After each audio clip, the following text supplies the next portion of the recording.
My name is Kathleen Walker, and I'm one of the organizers of Candidates Night, and I want to welcome you and thank you very much for coming to watch this and see it on TV, if those of you who are watching it on TV. But I especially want to thank the candidates behind me for their courage and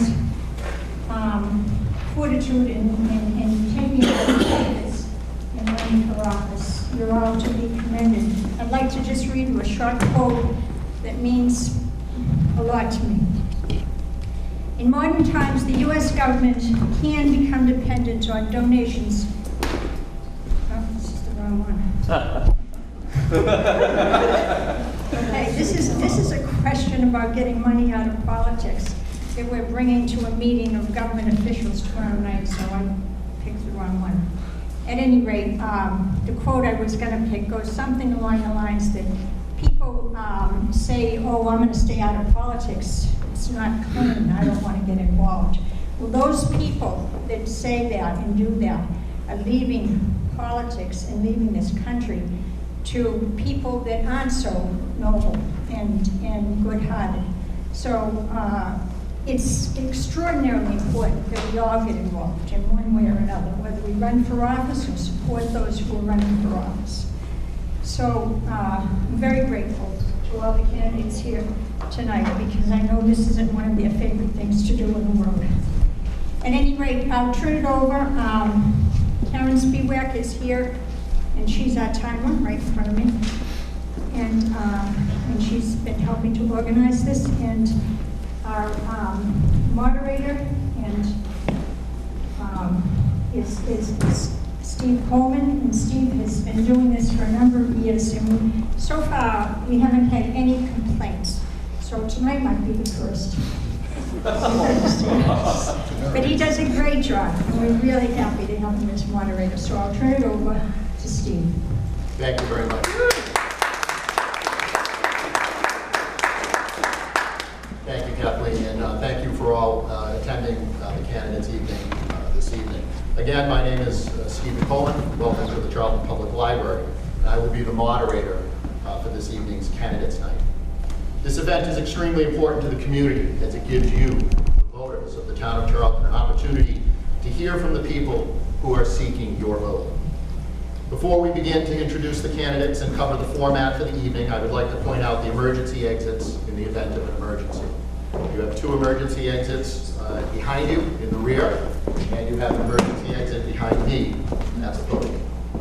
I would also like to ask that anyone who has a cell phone, please place them on vibrate or silent at this time. I want to take a few minutes to go over the format and the ground rules that we will be following tonight. First, we will have an opportunity to hear from the candidates who are running unopposed, or those that may be seeking a write-in campaign. Each of those candidates will have an opportunity to give a 3-minute statement. I will then allow questions from the floor to that candidate. The candidate will have 2 minutes to answer each question. We will then move to the question and answer portion of the night with candidates who are running opposed. The questions this evening were written by a few active citizens in the community and are topics of public interest. I will also allow questions to be asked from the floor. However, if in the opinion of the moderator, a question that is asked from the floor is meant to discredit a candidate or is a personal attack, I will not allow the question, and I will not allow it to be answered. Time will be strictly adhered to in order to be fair to all candidates. I would like to introduce our timekeeper for this evening, Mrs. Karen Spiewak, who is in the front row.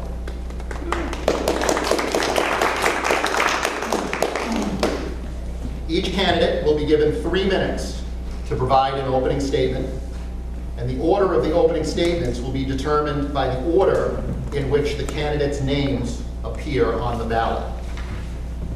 Each candidate will be given 2 minutes to answer questions, and after each candidate has answered the question, the person who answered first will have 1 minute for rebuttal if they choose. We will not have a limit to the amount of rebuttal that can take place. However, I may stop the discussion if, in my opinion, the candidates are rehashing the same points. Each candidate will be given 2 minutes for a closing statement. The first closing statement will be given by the person who had the second opening statement. I would ask that the audience remain absolutely silent and that you do not react to statements that are made by a candidate.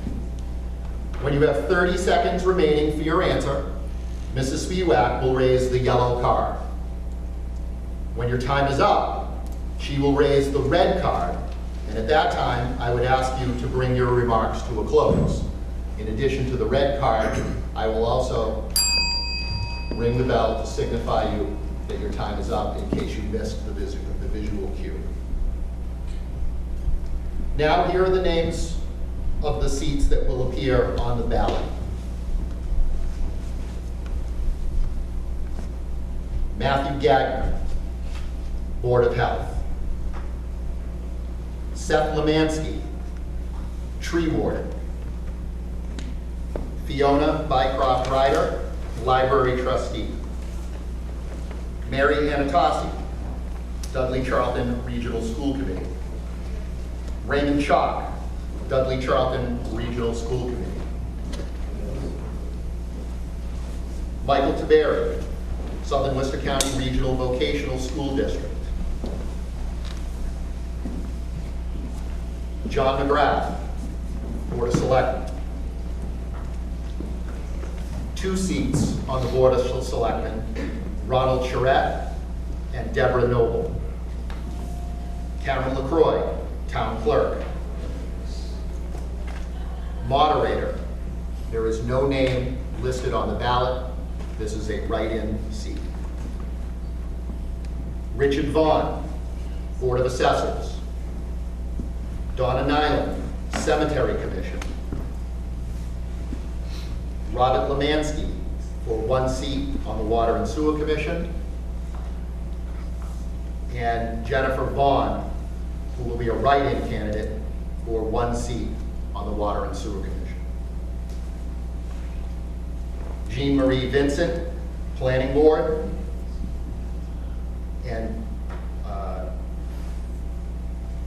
2 seats for 1, vote for 1 on the Planning Board, Peter Boria and Donald Clay. Lucas Stevens, Recreation Commission.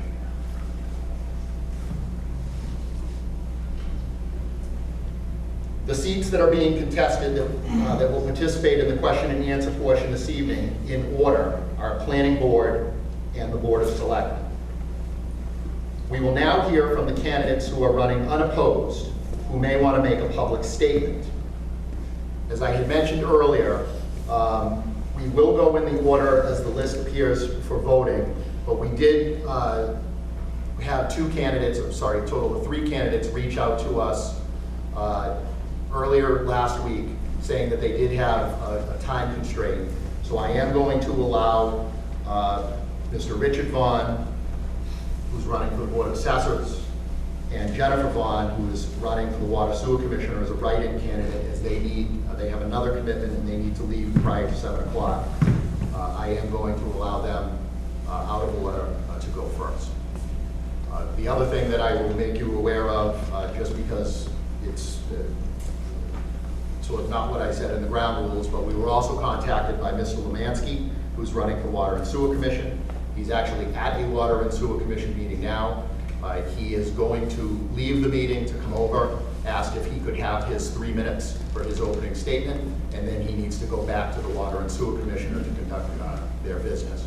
So when he arrives at a time that I feel is appropriate, that will not disrupt the rest of the candidates forum, I will allow Mr. Lemansky his 3 minutes. So at this time, I would ask Mr. Richard Vaughn for his opening statement. Mr. Vaughn, you have 3 minutes. Thank you very much.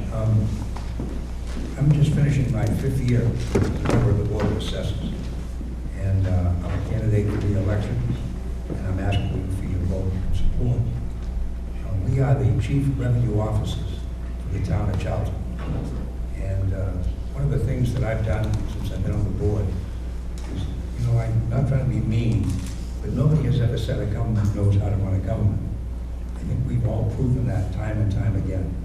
The tragedy is that they're really not governments.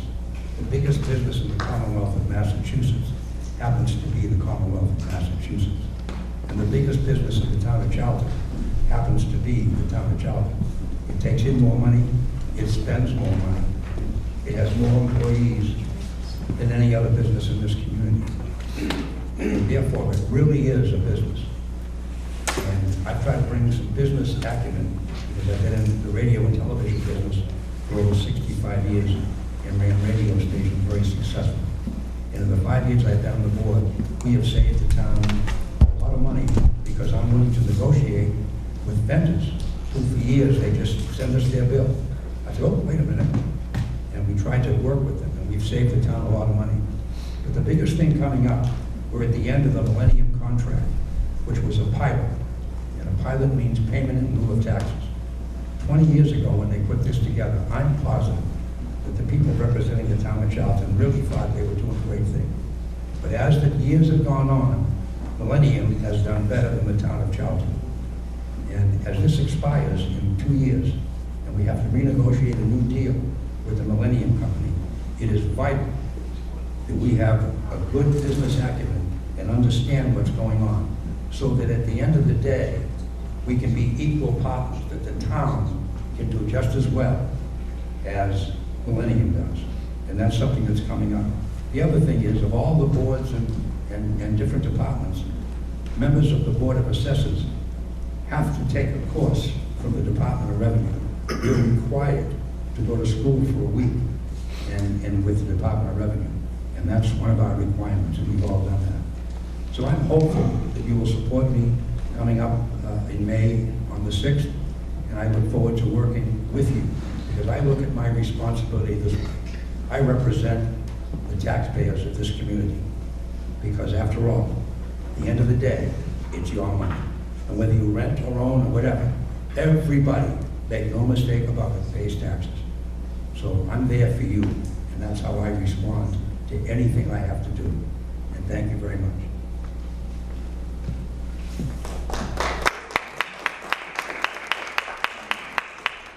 Thank you, Mr. Vaughn. Does anyone from the audience have any questions for Mr. Vaughn?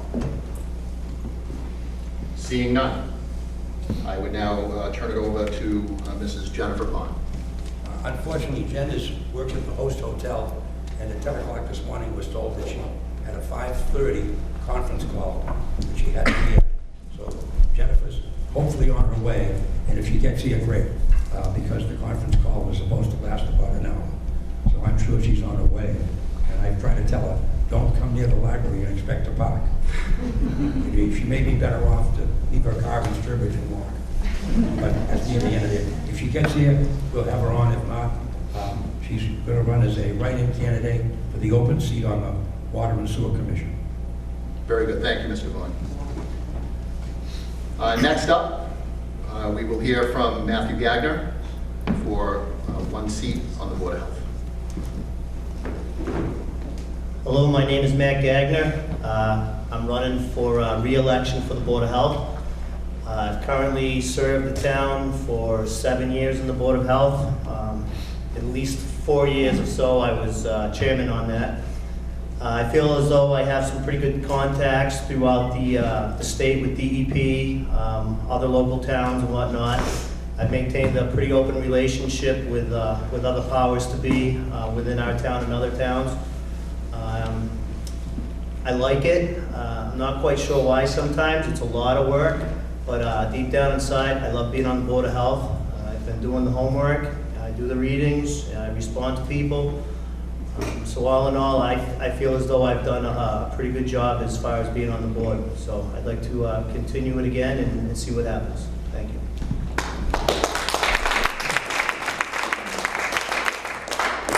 Thank you, Mr. Gagner. Does anyone from the audience have a question for Mr. Gagner? Seeing none, we will move on to Fiona Bycroft Ryder for a position as a library trustee. Yes, hello, good evening. I just wanted to introduce myself. I'm up for re-election for the Board of Trustees of the library. And I just wanted to say to everybody that this library is amazing. I've been to a lot of different libraries. I've lived in a lot of different places. And I just feel a really deep connection to the library and wanted to be part of it. I've really enjoyed being on the Board of Trustees, so would be, asking for your vote this time to support the staff, to support an incredible staff here, by the way, at the library, and just to show the community, the library is not just a place to come and get a book at. This library, I think, is offering so many things to the community in terms of space, in terms of joining the community together. And so I just wanted to introduce myself and say hello and yay library.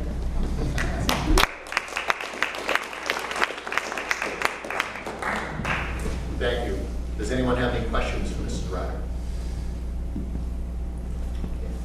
Seeing none, we will move to Michael Tiberi for Southern Worcester County Regional Vocational School District. Thanks. Good evening. Thank you for allowing me to speak. My name is Michael Tiberi. I'm running for re-election for the 3-year seat as school committee member representing the town of Charlton for the Southern Worcester County Regional School District. I sincerely appreciate your vote coming Saturday, May 6th.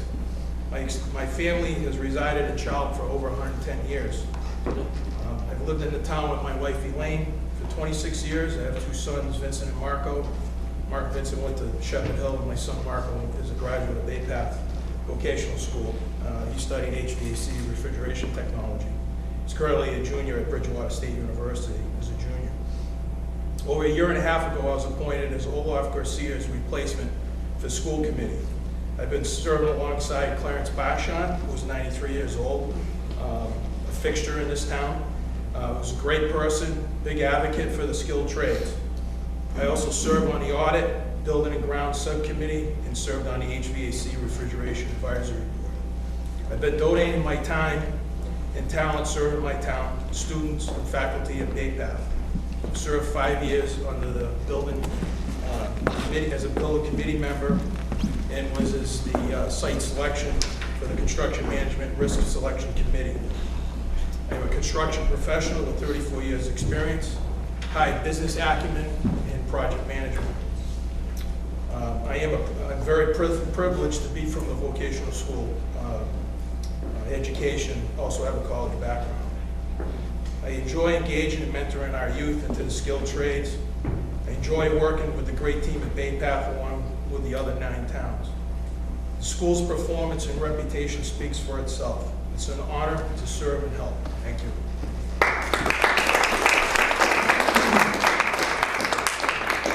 Thank you, Mr. Tiberi. Does anyone have any questions for Mr. Tiberi?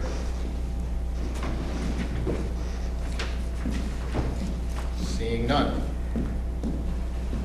we will move to John McGrath, who's running for in 1 minute. Mr. John McGrath, who is running for a seat, vote for 1, Board of Selectmen.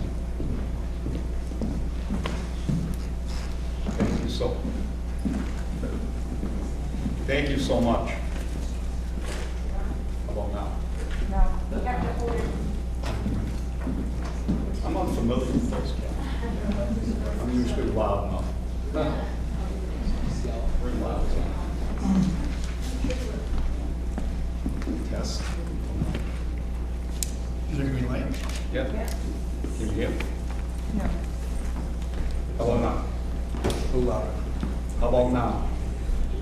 We can hear you, but the microphone's off. I'll just tell I'm loud enough. First of all, I'd like to thank Kathleen and Steve for putting this on tonight. I'm John McGrath. I've been a resident of town for roughly about 28 years. I have 3 grown children who've gone through the Charlton Dudley school system, received a great education there, and we've participated pretty much in every activity that has taken place in town for sports. They were very active over at Shepherd Hill in the music program. So I'm a big supporter of the extracurricular activities that take place for our school children in the school district. I guess I want to thank the townspeople for electing me after two failing attempts to get on the Board of Selectmen. I hope that they've seen that I'm, Repeat yourself. No, start at the beginning. I can't remember what I said. So I just want to thank the people of Charlton for giving me a chance on the Board of Selectmen for my first term. I think that the board worked very, very well together. I believe that we had a lot of major accomplishments. One of the biggest was with settling the Mobile Exxon issue that we've had, that's been ongoing for the town for almost 20 years. Kudos to the school group and Ms. Spiewak for bringing everybody together to support us on that, because that's what got us over the goal line. We now face another issue that we're trying to deal with Southbridge, Casella, and the state DEP, and I believe we're getting close on making some big headway on that. We had the Government Study Committee, which I think was very valuable for the town. We made some major choices when we did that committee, and we made some changes over at Town Hall with the Human Resources Department. We're now currently looking for a finance director. We're going to, I think one of the things that we found out is that we're asking a lot from very few people, and we're trying to correct that.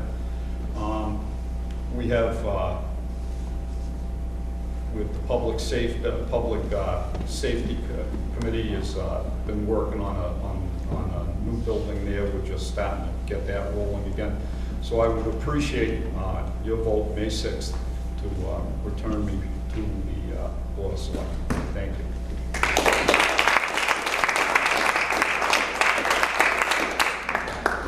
Thank you, Mr. McGrath. Does anyone have any questions for Mr. McGrath? Okay.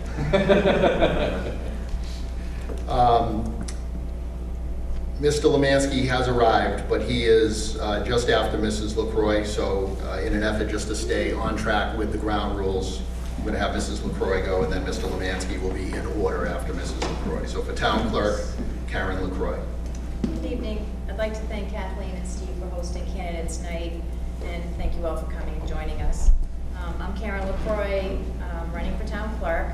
I've been the Assistant Town Clerk for 7 years now, and I've worked for the Town of Charlton for 10. Before the Town Clerk's office, I was over the Collector's office. I've lived in Charlton for 27 years, having grown up in Marlborough. I have 2 children. Emily, 24, lives in Los Angeles, and my son Tristan, 20, attends Becker College, Worcester. I'd like to thank Darlene Tully, who's been Town Clerk for 8 years and has worked for the town for 23 years. She's done an awesome job, and I appreciate all she's done to help me prepare to follow in her footsteps. I will truly miss working with her, and I wish her the very best. I'm in the process of becoming a notary, and I plan on taking any classes that I can to become a certified town clerk. The biggest challenge the town clerk's office is going to have going forward is early voting that we did the first time for the presidential election, and the plan is to do that every other year, so on state and federal elections. So our office had about 2,000 people come in to early vote, so we just want to make sure that that process runs smoothly for the voters and for our office, and give everybody that opportunity to vote early. I know it was everybody's opinion was they really enjoyed that opportunity to do that. So I'd like to thank you all for attending, and I appreciate your vote on Saturday, May 6th. Thank you, Mrs. LaCroix. Does anyone have any questions for Mrs. LaCroix? Yes, I do. Could you tell us how many dogs there are in town? About 2,800. How many? 2,800. 2,800? The answer was 2,800.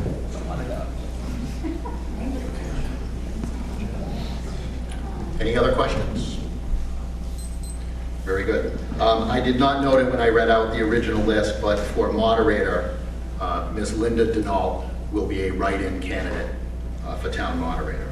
Welcome, Mr. Lemansky. Thank you. I gave the ground rules prior to your arrival. You will have 3 minutes for an opening statement. 3 minutes. 3 minutes. Again, thank you for having me and also for having this event. There is a Water Sewer Commission meeting going on right now. That's why I left to come here. But let me explain. My name is Robert Lemansky. I live at 157 Sunset Drive since 1976. My family owns and operates Running Seafood Charlton Depot since 1972. I've been a Charlton Water Sewer Commissioner since May of 2008. I come before you today as a candidate for re-election, also in response to a recent newspaper article that was written on Sunday, March 19, 2017, in the Worcester Telegraph. The article, as written by Debbie LaPlaca, implies wrongdoing on my part as a commissioner. I take strong exception with the implied wrongdoing in the tone of Ms. LaPlaca had taken within the article and state that her research was from one side point of view and at times lacked the thorough review of all the minutes of the commission. Here's the abbreviated accounting of the facts backed up by official minutes of the Charlton Water and Sewer Commission and the Charlton Water Commission. The subject is North Sturbridge Road sewer line, which is a total of 655 feet. In April of 2001, a motion was made that a low-pressure line be allowed subject to the submission of plans. I will repeat that. April 13, 2001. In May of 2002, the new Water and Sewer Board was created with members going from 3 to 5. Just want to read this for a second here. This is what was required by the Sewer Commission back in 2001, that a letter be written to the people within the area. And I wrote, I am not sure that you are aware of the Phase 2 sewer project that is going on in town. I don't know if you are aware that the sewer is not going to be servicing the depot area as once we were told. Recently, I met with the Water and Sewer, the Charlton Sewer Commission about extending the line. I was told that if there were leftover funds, the commission would reconsider the depot area. I asked about the possibility of that happening and was told that there were cost overruns because of unexpected ledge, and the changes were not likely, or the chances were not likely that the sewer would be extended to the depot in near time. And then You have 30 seconds remaining, Mr. Lemansky. Okay, 30, and then I will immediately go to the far end. So during Ms. LaPlaca's review, she had called a public official, and she said to the public official after conversation time, or time within the conversation, that malfeasance, which is wrongdoing of the public official, that I was led to believe is not happening here. Then the official asked her, Ms. LaPlaca, who's pushing this? And her answer was Robin Craver. That's right, Robin Craver. It is my belief that this is payback by Ms. Craver. Mr. Lemansky, I would ask you to wrap up your comments. In December and January, and was taking a hard line for not rehiring Mr. Pecos, who did 6 months' work for $78,000. Mr. Lemansky, I would ask you to wrap up your comments. Okay, and relative to this subject, I will not answer any questions on the advice of my legal team.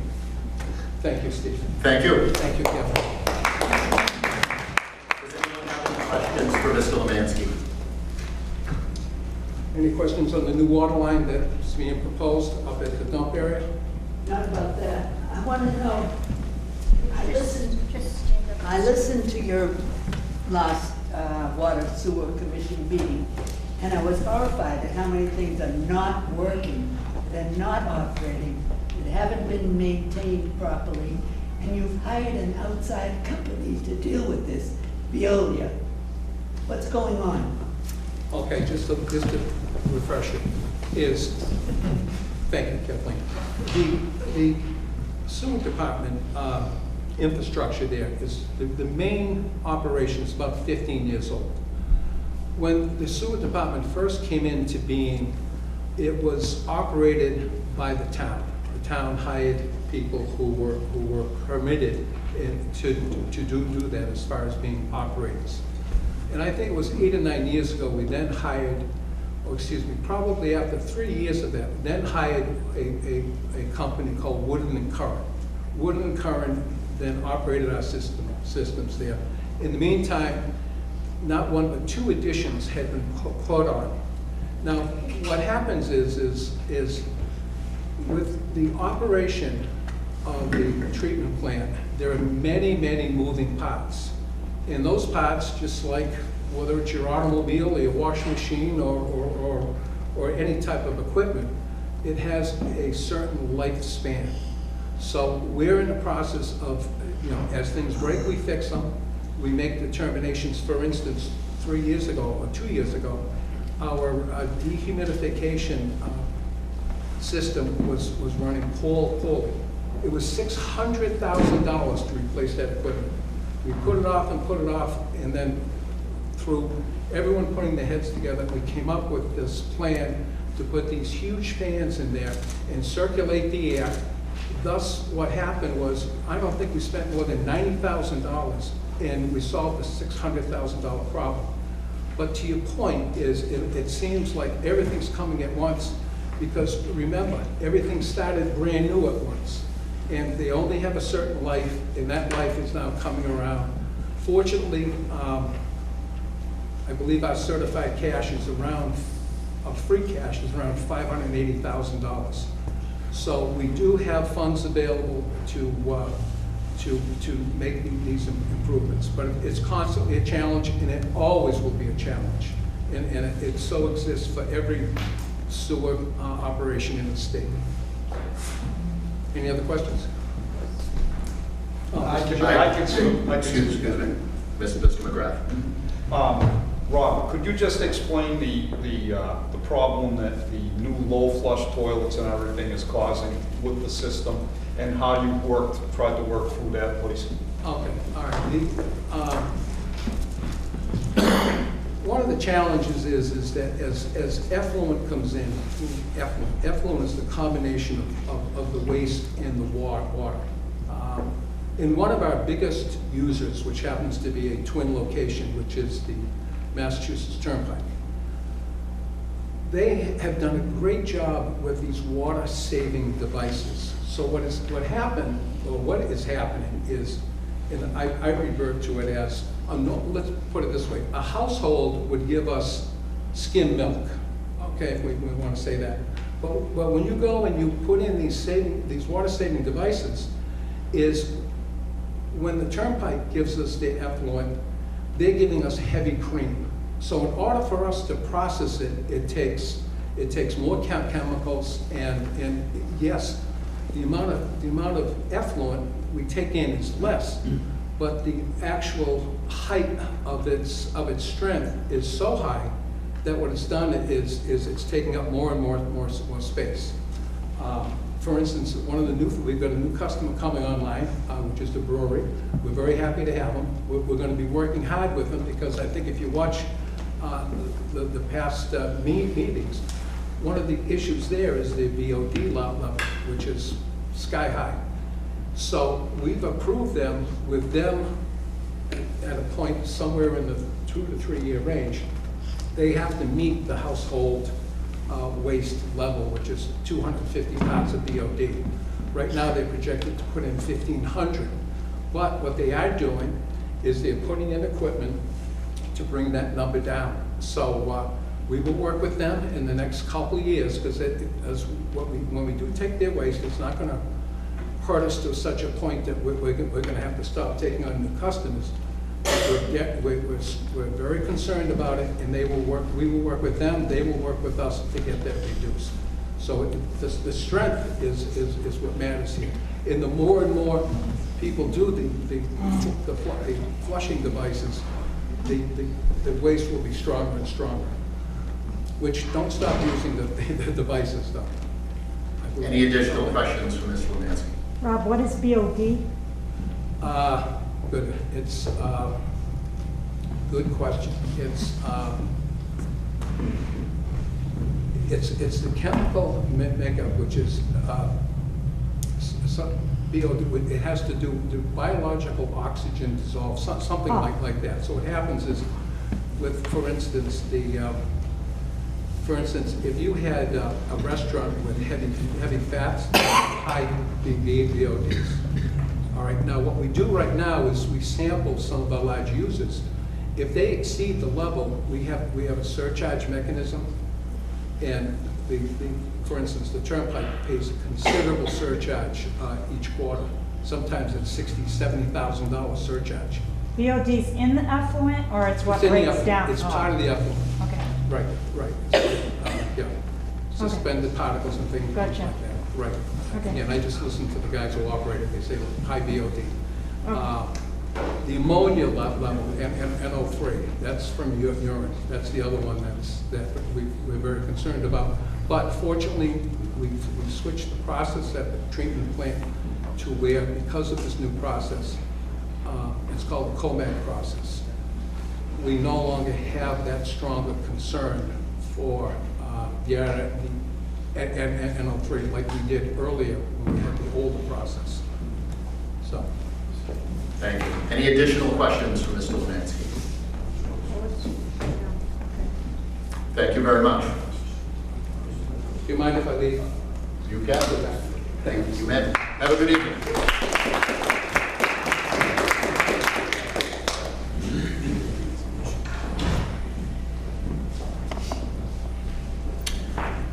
Next, we will hear from Lucas Stevens, running for Recreation Commission. Thank you very much, Ms. Walker, and good evening.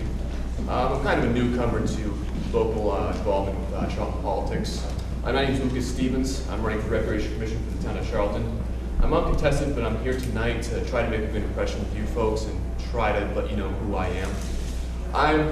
I've been in Charlton as long as I can remember. The past 15 years, I've been through Charlton Elementary all the way up to Shepherd Hill Regional High School, where I graduated in 2015. And I've always had the desire to get involved, and especially with Recreation Commission, I feel it would be a good post for me to get involved in. I'm always outside, I'm always enjoying the outdoors. I just went on a hike today through Buttonville Dam, where I live, over by Oxford Road. And what I would seek to do is just get involved and make sure Charlton is a nice place for us to enjoy all our facilities and all our fields and playgrounds for children to enjoy. And especially since my sister has played for Charlton Wildfire for about 10 years now, and I've always been down here to enjoy her games, and I want to make sure she has the appropriate facilities to play and make sure she enjoys herself playing softball. And besides that, I really hope to enjoy your support this upcoming May 6th, and thank you very much.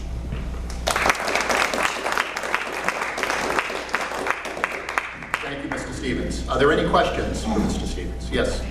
My name is Nancy Charles. Mr. Stevens? Well, I'm sorry, miss. I was wondering if there was any progress regarding the skate park. Thank you very much. I'm good friends with Denton Hutchins, who is already on the Recreation Commission, and I was actually went with him to attend a fundraiser for the Charlton Skate Park that was run by the Friends of Charlton Recreation. I believe that's the proper name for it. Correct me if I am wrong. And we raised a good sum of money. There were a bunch of raffles, giveaways, and food being served.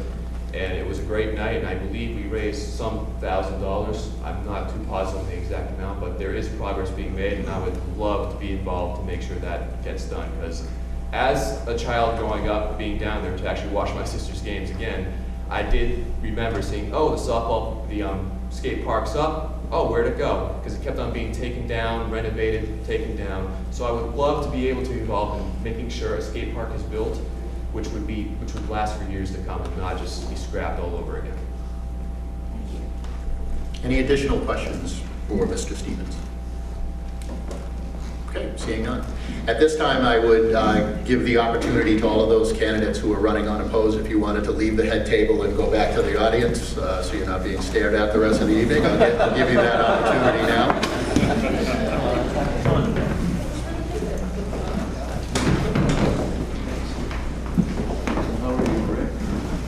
Well, how are you? Good to see you.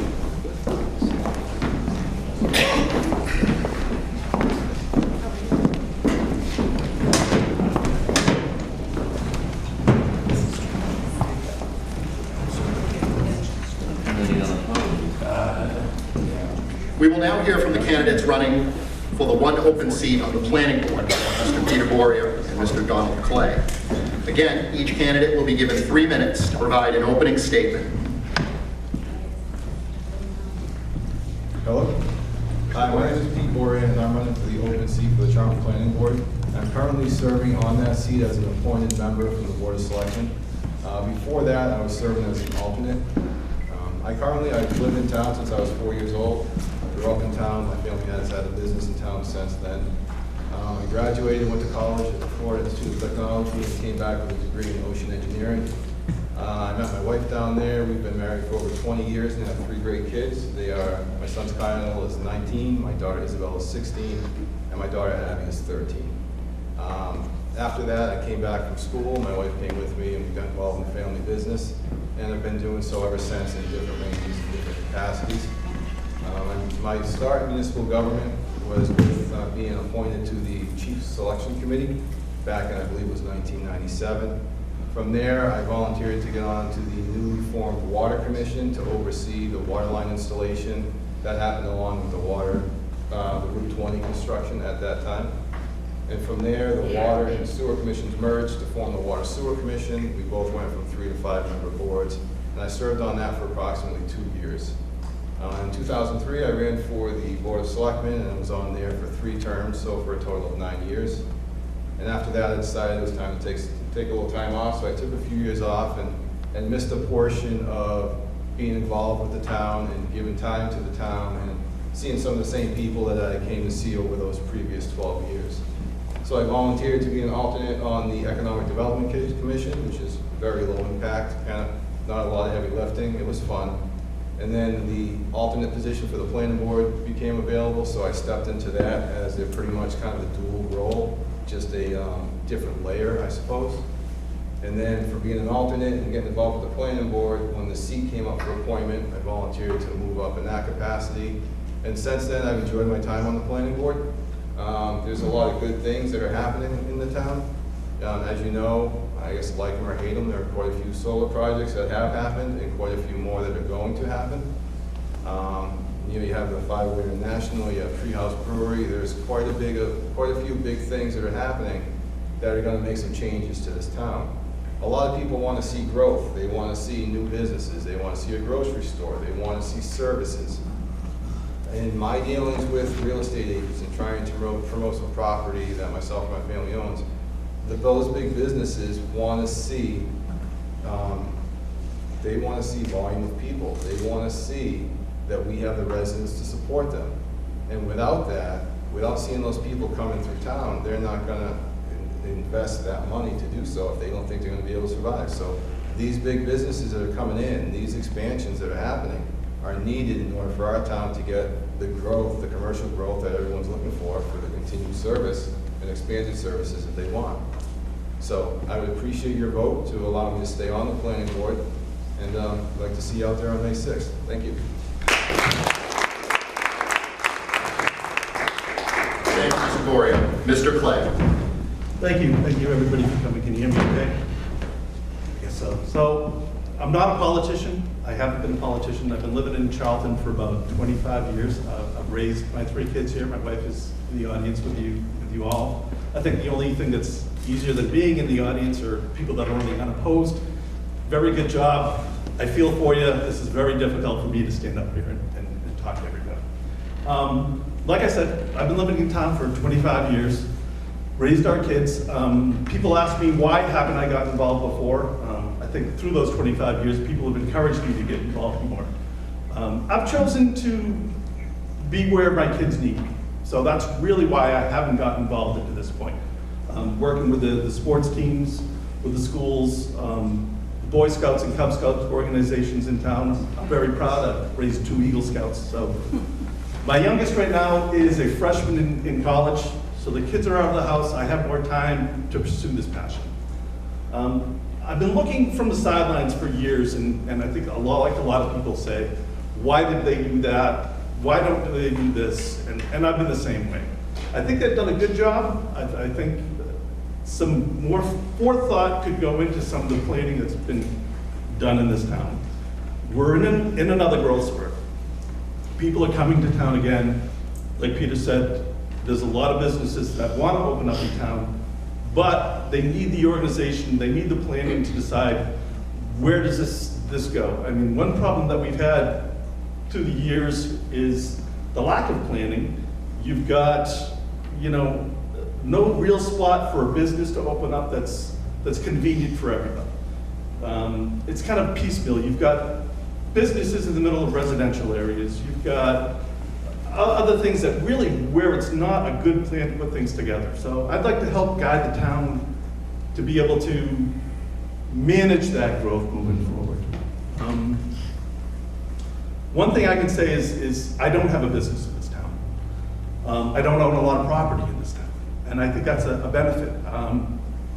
My circle of friends is limited to who my kids played baseball with, or who was in the school, or who was in the Cub Scouts. So I don't have that connection with a lot of people. I don't recognize many faces in this crowd, and probably don't recognize me. I think that's actually a positive. I think that I can help without being pulled or pushed in a certain direction to help out people that I may have dealings with in the past or anything like that. So I hope you'll vote for me coming up, and if there's anything I can do to help clear things up, please email me, contact me, however you can, and I'd be happy to answer any questions. Thank you.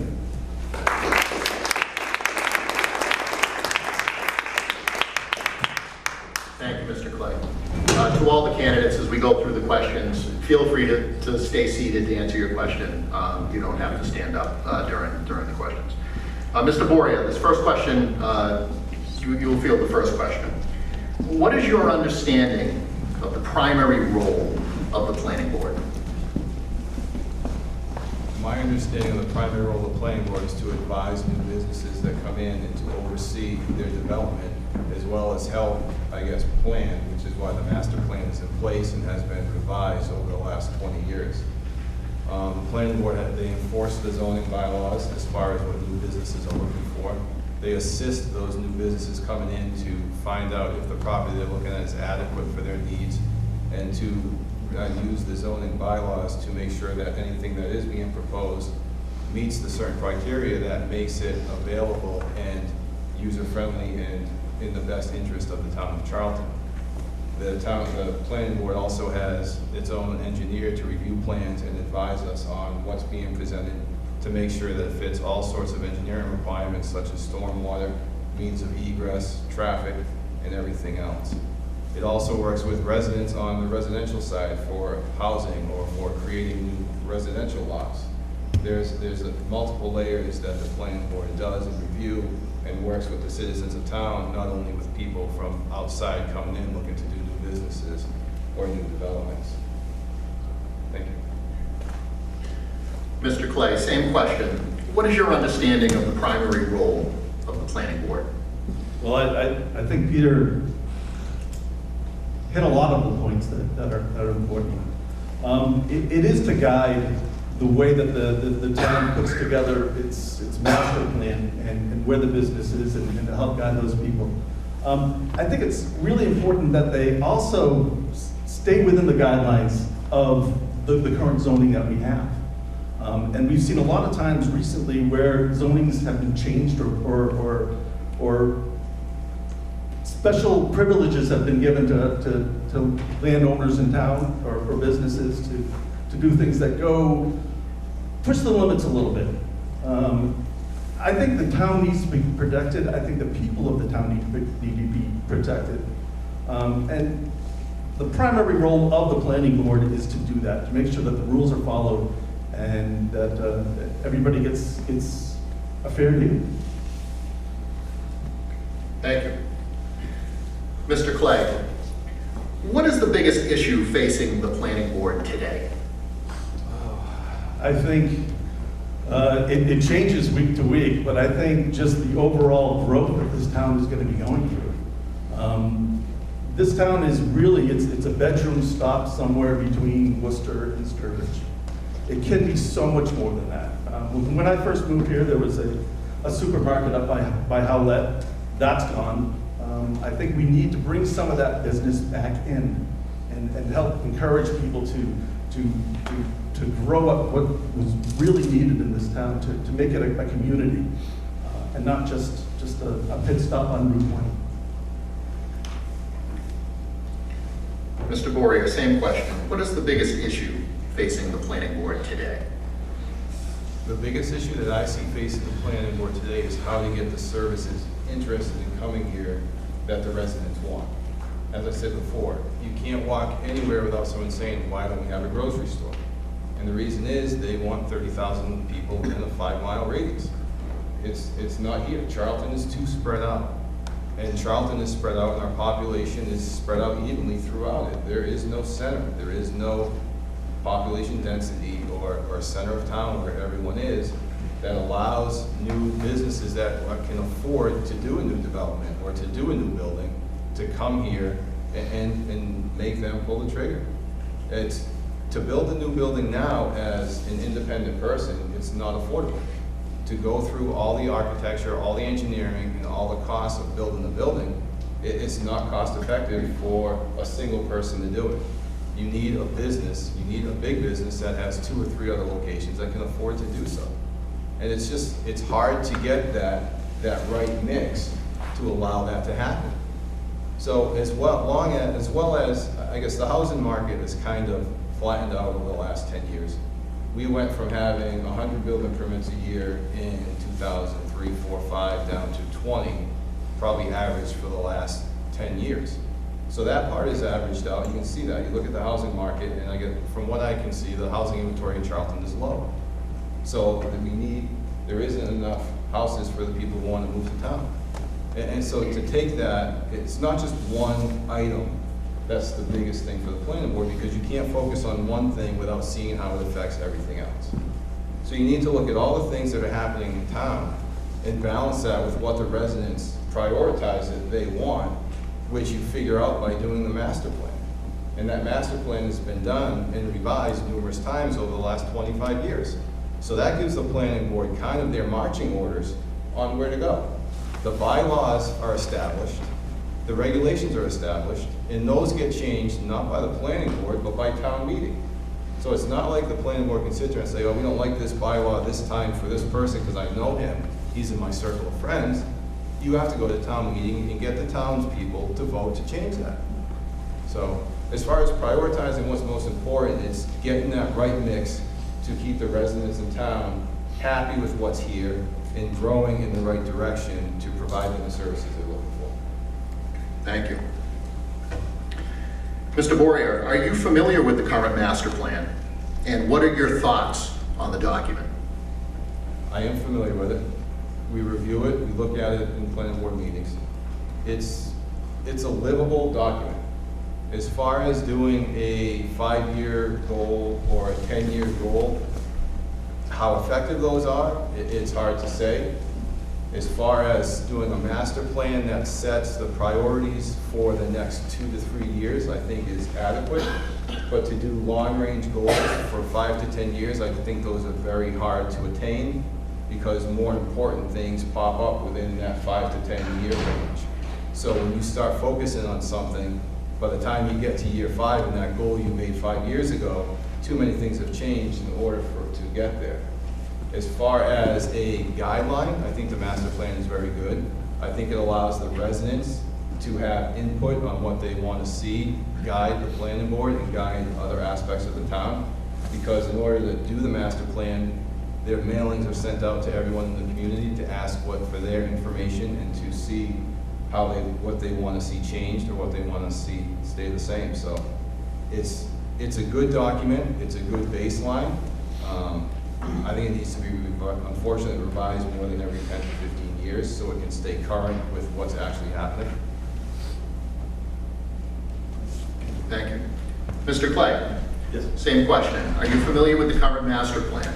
And what are your thoughts on the document? I am somewhat familiar with master plan. I have read it. I was interested in it when it first came out 8-9 years ago, I believe. It is a living, breathing document that needs to be updated occasionally, and I agree with that, but it needs to be updated in a way that's beneficial to everybody in the town. Now, for most of the town center, I think, is somewhere between City Depot and Center Depot. And within that area, that moves around. It's tough. I know that this is the center of town, but this isn't where the business is. The businesses are around that area. We've got a pharmacy. We've got land there that could be useful to something else. Businesses bring in other businesses. Businesses bring in people. People bring in more businesses.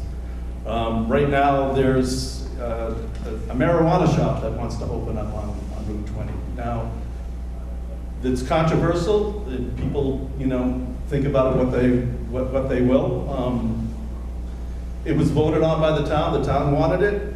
I'm not sure that that's the best location for it. Like I said, businesses bring in other businesses of similar quality. I think the planning board should have looked at some of the zoning in town and changed the zoning. It's coming. The town can't keep it out, but they can zone it appropriately so that it fits in with the town center and with the town completely. Several years ago, an adult entertainment zone was set up in town so that the business that wants to come in has a place to go. You have to allow that. Unfortunately, right now, next year that could be a retail organization in the center of town. That's not going to attract business. That's going to push business away from that area.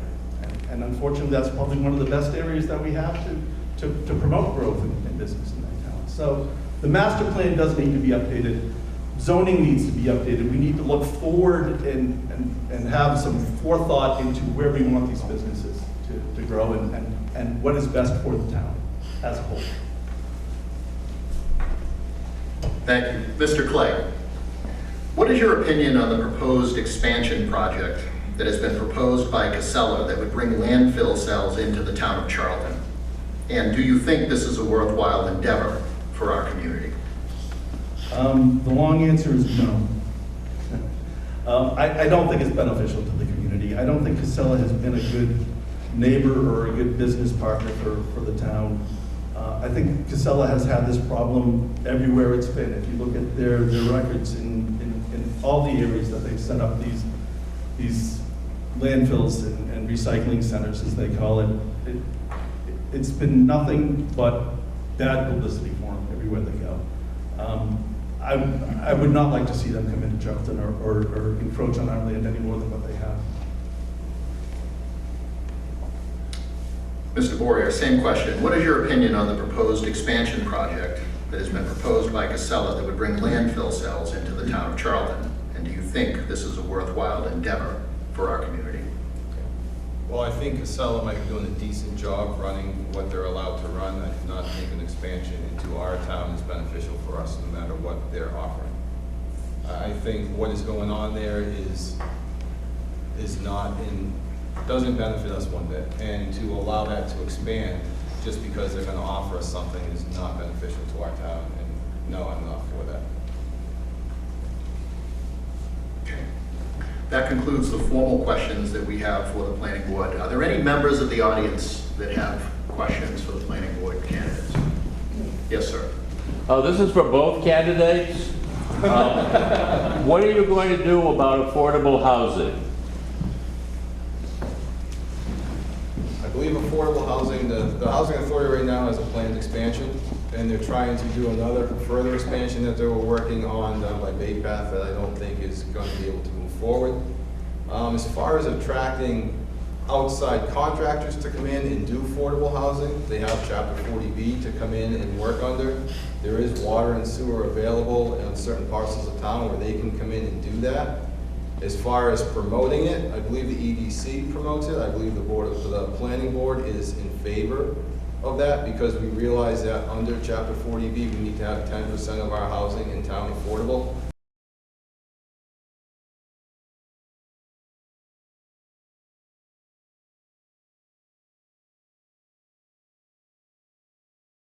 And we are probably at about 1.7, 1.8%, which is not adequate. I do realize that.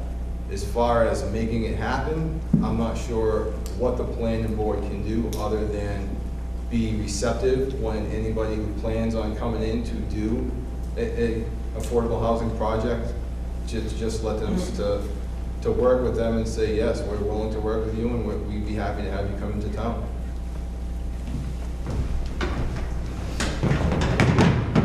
The chair, that's a good question. We do need affordable housing in this town.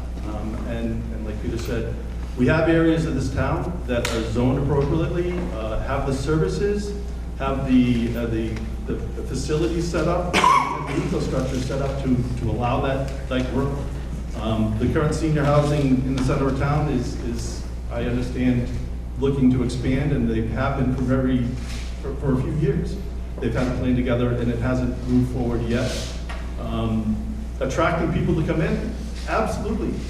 We need to look for places that we can help support the affordable housing and give them the services and the resources they need to handle that and be capable of that. Within the proper zoning, we have the zoning in this town. The master plan is set up. We have those areas, and I think we should promote that. We had a question over here, sir. Just a comment on the Casella deal. When I first retired, I drove school bus, and my group took me through where the landfill is up there. And it was an absolute mess up there until Casella took over. They did a really good job up there. But what really bothered me more than anything else is the town of Charlton allowed houses to be built below H-foot road. And I just, for the life of me, I can't understand how they allowed those new houses to be built there. That's a zoning problem. Sure. Ms. Jennings, did you have a question? Oh, sorry. Was that a question or was it a comment? Okay. And I agree. And I think it's grown quite a bit in the last 10, 15 years up there. And I think it's grown beyond what it really was intended for. It's gotten to be quite the infrastructure and quite the disruption in that area. So even though the houses were there, and I agree with you, proper zoning and you know, could prevent that. But I think they've taken advantage and moved it bigger than what it really should have been, and what that means. The interesting thing is yes, the company before Casella did a terrible job. We all know that. Anyone who was involved and had to deal with that knows how terrible they were. And seeing Casella is a definite improvement. The landfill is not in our town. So to say that we can't allow somebody to build on their own property in our town because of something that's happening in Southbridge, well, it just can't happen. It doesn't matter how zoning works or how you zone it. You can't take someone's piece of property that they own and is a buildable lot and say, "No, you can't build here anymore because a business came into town next door and we don't think it's safe for you to do that for some unforeseen future problem that might come up." Zoning is very interesting. It's not something that you can decide to use or decide not to use. It's there. The zoning bylaws are in black and white. Yes, it can be interpreted, but it's still in black and white, and there is not a lot of ambiguity on the uses. So zoning can be changed, and like as I said before, not just by the 5 members on the planning board or 6 members on the planning board. It has to go to town meeting. We have to have a public hearing in the planning board, and then put it in front of the voters at town meeting and see if they agree on the changes that we're proposing. If the town agrees on those changes, then the zoning bylaws change, and we can make changes. But Casella is just, it's a different animal. It's grown into something that this town has had zero control over. It's in the town of Southbridge. The DEP has overseen it. The Southbridge Board of Health has overseen it.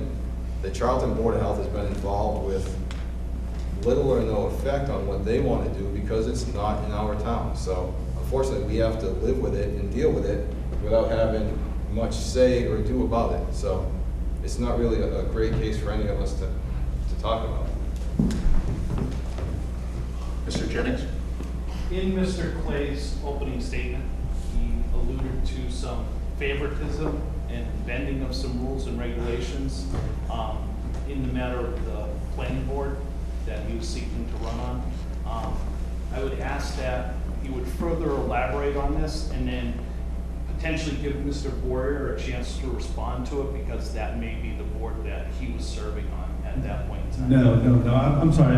If that was the understanding, I definitely misspoke. I don't believe there's any favoritism on the planning board, but if you look at a lot of the boards through the past, you can see some of that.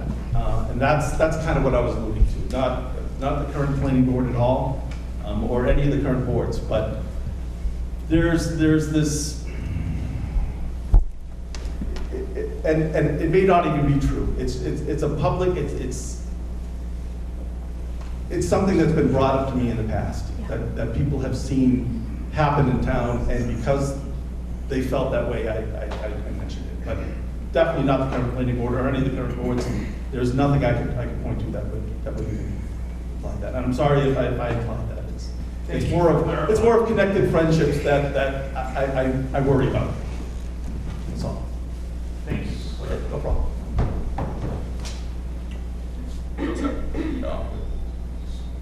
Mr. McGrath. John McGrath, 10 Quantico Hill Road. I served on the planning board for somewhere in the neighborhood of 15 years. Pretty proud of the service that I had there. And before that, I was on the Zoning Board of Appeals. I take affront at the statement that previous boards have done things in the past that have been, a handshake and a wink and a nod. Because that is not, and I was the chairman for 12 of those years, that is not the way the planning board works. I've kept my nose out of this a little bit. I can give you all a lesson on planning, okay, and zoning. The thing that I want to make sure that everybody understands is there are rules and regulations, not only in this town, but rules and regulations that come from the state, okay, that direct what the planning board has to say. I'll give you a little bit of Mr. McGrath, do you have a question? No, I just want to make a statement, Steve, because it's this is how planning works. Well, I'll give you one minute. Give me 1 minute. The governor allowed by right solar projects and wind generation projects, okay? I had some good friends who were going to end up with 2 wind generation mills in their backyard, okay? And they were very, very upset. I mean, so much so that they wouldn't talk to me. And I still had to vote to allow those to go in. So that's why I take affront to even an illusion that that's the way that the planning board ran. No, I agree with you. And I think that the proper planning needs to be done ahead of time to help guide that where those businesses come in. And that's kind of what I was saying about the marijuana dispensaries. It has to come in. The laws are, right now we have no zoning to prevent it. I think that work should have been started already to help zone where those locations can go. And I understand there's something on the town warrant for the town meeting, and I think that's great. Let the town vote on it. And I agree that you have to work within the proper zoning and the planning board is tied to that. And people are tied to that. Sorry, hand in the back. Sir? Yeah, Michael Tiberi, 27 H. Putnam Road Extension. So my question is, how many more solar farms are planned for Charlton? 9? 9? Approximately. Well, all I ask is in the future, whoever's selected, okay, be cognizant of clear cutting for these facilities. I live on H. Putnam Road next to St. Joe's Church. that is an eyesore. They didn't have to wipe out all those trees. So whoever's doing plan review, you gotta look at trees. I mean, it's supposed to be, green friendly. We're wiping out all the trees everywhere. I mean, I'm for solar. I'm all about green, but it's ridiculous. They didn't have to wipe out all those trees on our road. They could have kept a nice parcel of property and had, dressed up that road nice, but it's a real eyesore. And I hope on future projects in Charlton, they really look at that. Thank you. Yeah, real quick. The problem with that is the state determined that it's an allowed use by right for them to do that. Clear cut? Yes. That we don't, the Charlton Planning Board, all we have control over is the site, drainage, and access. We can't say, no, you can't cut that many acres of trees. The state has allowed them to do that. They've limited it recently to a 2 megawatt facility for the first SREC program was unlimited. I believe the SREC 2 program, it limited it down more. And the SREC 3 program, I believe, brings it down to 2 megawatts per property. And I'm not sure, or it's vice versa. It keeps changing based on what the state changes and who's there. But the town of Charlton Planning Board cannot change its bylaws to say no solar allowed. The state has allowed it. I'm not saying no solar allowed. And they won't allow us to micromanage and say you can only cut this portion and not take all the trees, unfortunately. But I do believe that the planning board can look at the site plan to make sure that it's not an eyesore from the neighbors and that the proper buffer region is around it and the visual aspects of the solar farm isn't intrusive to the neighborhood. So they can definitely do that and put that as part of the plan. Thank you. Ma'am, had another question? I was going to ask, could the planning board plant trees or so we don't have to see that? It is an eyesore. Are you talking about the St. Joe's one? Or are you Or talking about all around town. I mean, So it depends where you go. As part of the site plan process, yes, we require screening. So there are trees planted that on the St. Joe's one, don't seem to be adequate.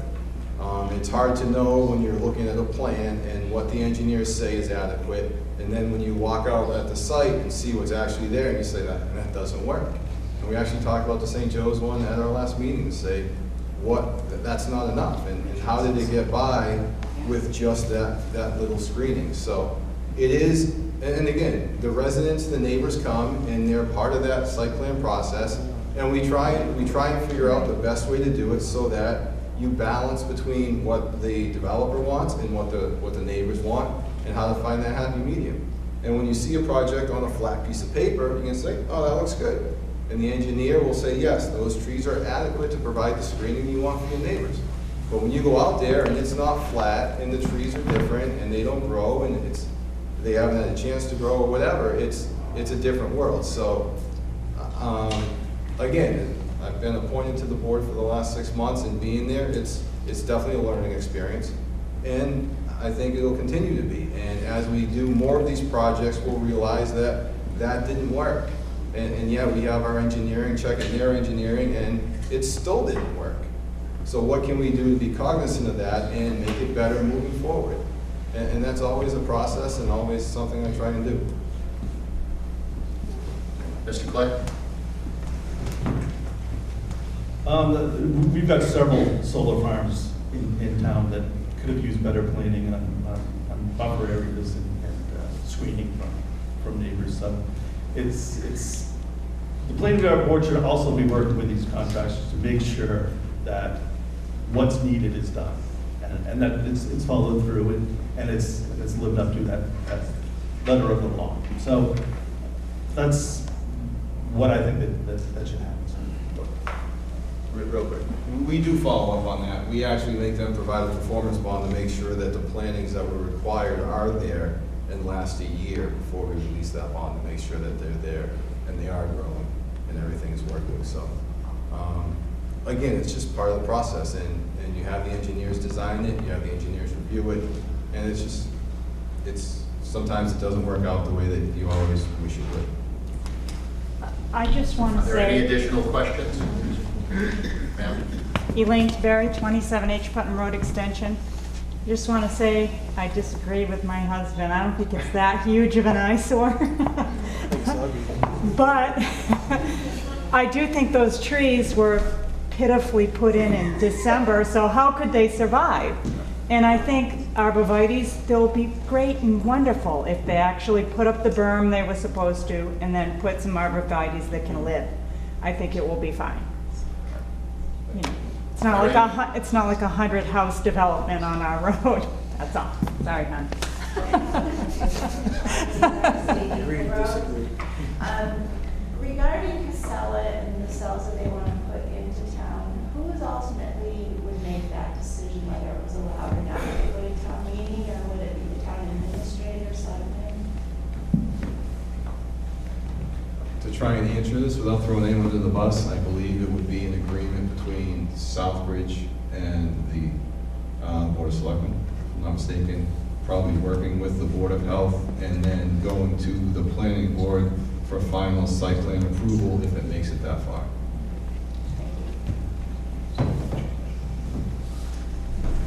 Mr. Gagnon. I'd just like to add to that comment that the Board of Health is very heavily involved in that decision. Thank you. Any additional questions for the planning board candidates? Ms. Spivak. Quick question, Karen Spivak, Osgood Road, Charlton. I'd like to go back to the solar farms for a minute. Regardless of the whole eyesore thing, I've heard issues with residents being affected insofar as like flooding, like because of the clear cutting. If it's on a hill, the water after the rainstorm or whatever will come down and then affect their property and damage their property. What's been done for folks like that? I really don't know what's happened, but I do know it has been an issue in certain areas. I'm not familiar with any cases, but I would think that that's something that could be brought up, you know, with the town, that they could go and try some flooding abatement to help prevent that, and working with these companies really is what they are. They're electrical companies, and they're making a lot of money on it. So I would think that they want to be good neighbors. They want to help out the town. I would hope that the town would have some recourse to help people out with that, but I don't know particularly. As far as flooding goes, I believe when it goes to site plan and the land is clear cut, that all that land now is not used for, I guess, for compensatory storage. So the engineers make the developer come up with drainage and detention basins to handle that rainwater that used to be absorbed from the greenery. Now that greenery is gone, you have to have enough drainage and storage capacity to handle a 100-year storm. So in the process of building it, maybe that wasn't designed, it wasn't built yet, and that they might have got some flooding, I guess, during the construction phase. But if they're getting any flooding after the construction phase, then we need to address it with our engineers and their engineers to see what might have been missed to get that to stop. But it's not something that a neighbor should have to do. That doesn't mean that they weren't getting flooding before either. So. But as far as actual drainage goes, that part of the site plan process is to handle adequately the water that is there because the trees were cut. The last question to the planning board candidates will go to the gentleman in the front. Yeah, Bob Brunel, 261 Brookfield Road, Charlton. Do you have a job that is considered in the construction trade in Charlton? If yes, what is it? Do any of your immediate family or siblings have any connection with the construction trade in Charlton? And if so, what is it? And the last question is for Mr. Boria. With your time on the planning board, of all the major projects that were passed by the planning board, what 2 projects did you vote against? And why? Before you answer that question,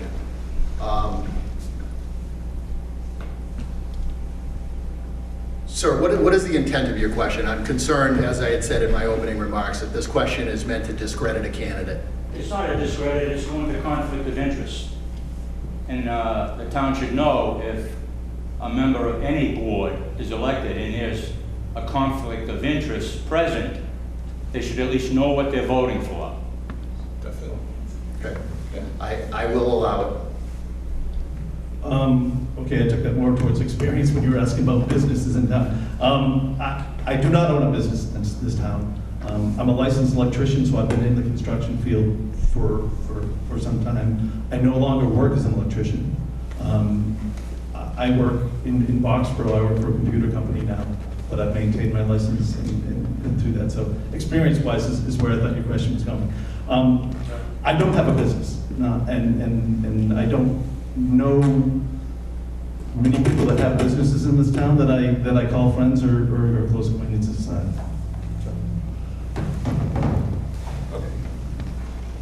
So during my time in politics in town, my family has owned multiple businesses in town. I've been involved in multiple projects, whether it's personal, whether it's municipal.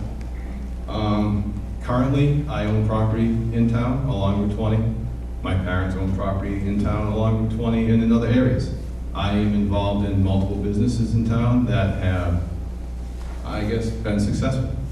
Recently, I just sold one of my businesses that I ran on Route 169, called the Mountain Service Station, and am currently not working. So, as far as conflict of interest, is there a conflict?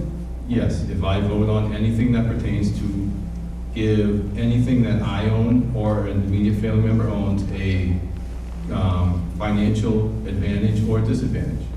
Anytime that comes up, I recuse myself and I do not vote. And I've done that for the last however many years I've served, whether it's 12 or 13, and while many people like yourself have accused me of being in conflict, I don't believe I have been. I've done my best not to. I've done my best to put everything that I am involved in out front so the voters know. I don't hide anything from them. And so far, it's been great. I've had nothing but public positive comments from the people who vote for me and who have reelected me for that seat, the Board of Selectmen. And I enjoy working for the town. Is there a possibility for conflict? I don't believe so, because I will not put myself or my family members in that risk to be chastised, to be looked at negatively, or to be persecuted for a decision I make that doesn't even affect me. So, no, yes, I own property. My family owns property. We own a couple of LLCs, and we've owned businesses in town since forever. So, as far as what 2 projects I have voted no for, I'd have to go back and look at the minutes. I'm not sure if there's a big project that I did vote no for. If there is, please remind me. No, I'm giving it up to you. Major projects you should certainly be aware of in the last 3 years. I sat on this board for the last 6 months.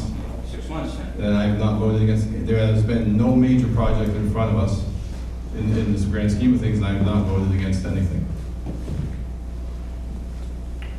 Is that all? That's fine. All right, thank you. Mr. Clay, you will have the opportunity to give the closing statement. You will have 2 minutes. I feel like I've spoken more tonight than I have in a while before a large group like this.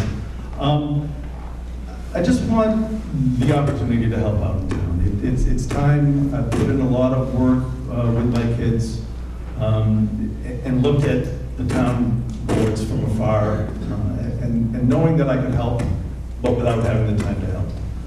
I put my focus on my family and my children, and that's what I've chosen to do for the past 25 years. Now that they're out of the house, it's time. It's time for me to step up and help the town out that I love. I mean, we chose to live here. We chose to move here. We chose to raise our kids here. I've loved Charlton, and I've seen it grow tremendously. And I'd like to be part of that planning to help it go on the next 25 years. And really let this community be what it can really be and what it's trying to be. That's what I'm hoping that the town will help me do. Peter's been serving on many boards for many years, and he's done his job. He's been on just about every board you can think of at this point. So I'd like the opportunity. It's time for new minds. It's time for new thoughts. It's time for new energies, and I'd like to be that. Thank you. Thank you, Mr. Clay. Mr. Bory, 2 minutes. All right. Thank you, Steve, Kathleen, and Karen for putting on tonight. Thank you all for coming to participate. Thank you for watching. To start off, again want to ask you for your vote on Saturday, May 6th. I enjoy being on the planning board and would like to continue to do so. I have a big circle of friends. I'm not embarrassed by it, I'm not ashamed of it, and I'm proud to have them. Do they get preferential treatment? Not at all. If anything, I'm a hindrance to them when they come in front of any board I sit on.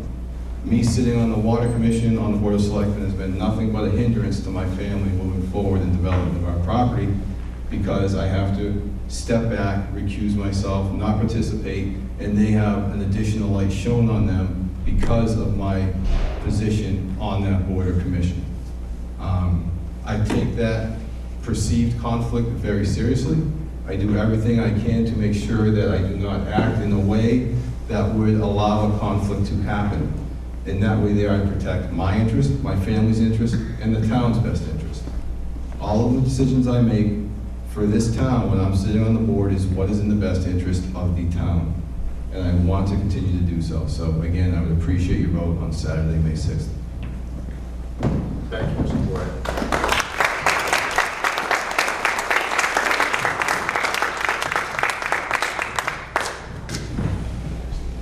Thank you, gentlemen. We will now hear from the candidates running for the one open seat on the Board of Selectmen, Mr. Ronald Charette and Mrs. Deborah Noble. Each candidate will be given 3 minutes to provide an opening statement. Mr. Charette, you will have the first opening statement. You have 3 minutes. Thank you. Fellow neighbors of Charlton, my name is Ron Charette. I've lived in Charlton since 1984 with my beautiful wife, Virginia. On Brookville Road, we raised our children here. When I first came to town, my good friend Paul Rogers said get involved in the Finance Committee. I served on the Finance Committee as a member for 2 years and chairman for 3 years. Served for 2 years, 2 terms as a Board of Selectmen, and I was the chairman of the committee that found Chief Purvier and elected him as a police chief. I'm running for Board of Selectmen because I think the residents, the neighbors, the folks in this town need a voice. We're not being heard. We're not being heard in all the right places. We're not being heard that we need a fire station. We're not being heard that we need senior housing, not mixed-use housing. We've got to bring folks to the table to get that done. We're not being heard in many of the boards and committees. And regardless of what people are telling you, the Good Old Boy Network still exists in the town of Charlton. All you have to do is attend some of the board, committee, and commission meetings, and you can see it. It's there. It exists. We can say it doesn't, but it exists. We need to ferret it out. We need to talk about it. We need to bring it to public. But we need to get people engaged and involved in our government. For the last decade, we've been a drive-away town. People leave the town in the morning, go to work, come back at night, have no understanding of what's going on. They don't watch the Selectmen's channel. Try to find it on cable. What channel is it on? The average person doesn't know. They don't know what's happening in government until you have an issue and you face government head-on and you see what's happening. You see the apathy. You see the lack of listening. You see the lack of support that goes on in this town. If you're a builder, a contractor, or a developer, you're given treatment. And don't say you're not. Show up and see what's going on. Show up. There are still good people that serve on these boards and commissions, but by and large, we don't have participation. People don't show up at town meeting. People don't run for office. Why? So we've got to develop ways to get them engaged, get them involved. I want to be the voice of this community. Thank you.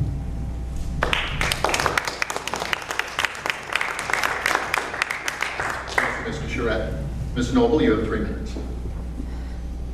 Thank you. Thank you all. And Kathleen, Karen, Steve, everybody who sat along this table, and most of all, thank all of you for being here and waiting for me to speak tonight. I cannot tell you how much I appreciate it. I have lived in Charlton since 2011, so probably the least amount of time of anybody running tonight. And you know what? That's a good thing, because I bring a fresh perspective. I've lived in many areas of New England, but I've served in government for over 20 years. At the federal level, at the state level, and at the town level. When I lived in Connecticut, which happens to be just about 10 miles away from here, I was on a Board of Selectmen there. It was a wonderful experience. I believe in volunteering, I believe in giving back. I've done that for the better part of 25 years. My career started out as a VISTA, and for those of you who don't know what that means, it means volunteer in service to America. I took an oath to get things done, and I've continued to do that for the last 25 years. I want to do that for Charlton. It's a lovely town. You have so much to offer. You're here now, offering up your time to get involved. That means so much, but we need to do more. We can do more. There's potential for growth, sensible, responsible, caring growth for the community. We have a lot going on. We have a medical marijuana dispensary that wants to come in. We have a motocross facility that just got built. We have solar farms popping up like tulips all over the town. These are wonderful things, but we need to be respectful of one another, and we need to get people involved. And we don't get them involved when we point fingers at them. We get people involved when we open our hands and reach across. And that's what I'm here to do. Thank you.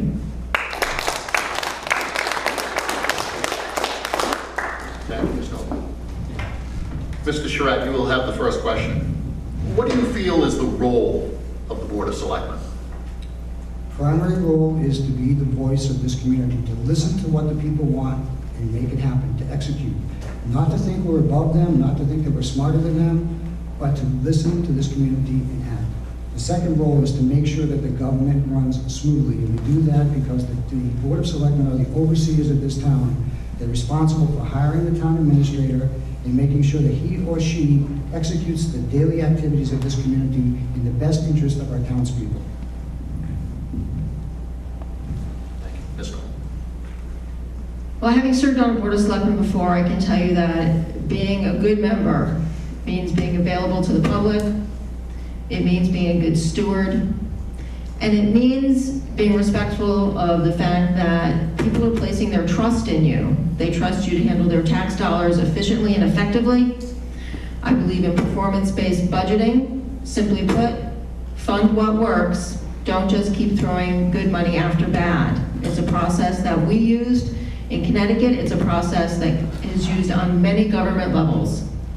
So, to wrap it up, being a member of the Board of Selectmen, it means being a good neighbor, being a good person, but most of all, being a good government. Thank you. Ms. Noble, what do you feel is the biggest issue facing the town of Charlton today? Well, that's a loaded question, but I'm glad you asked it.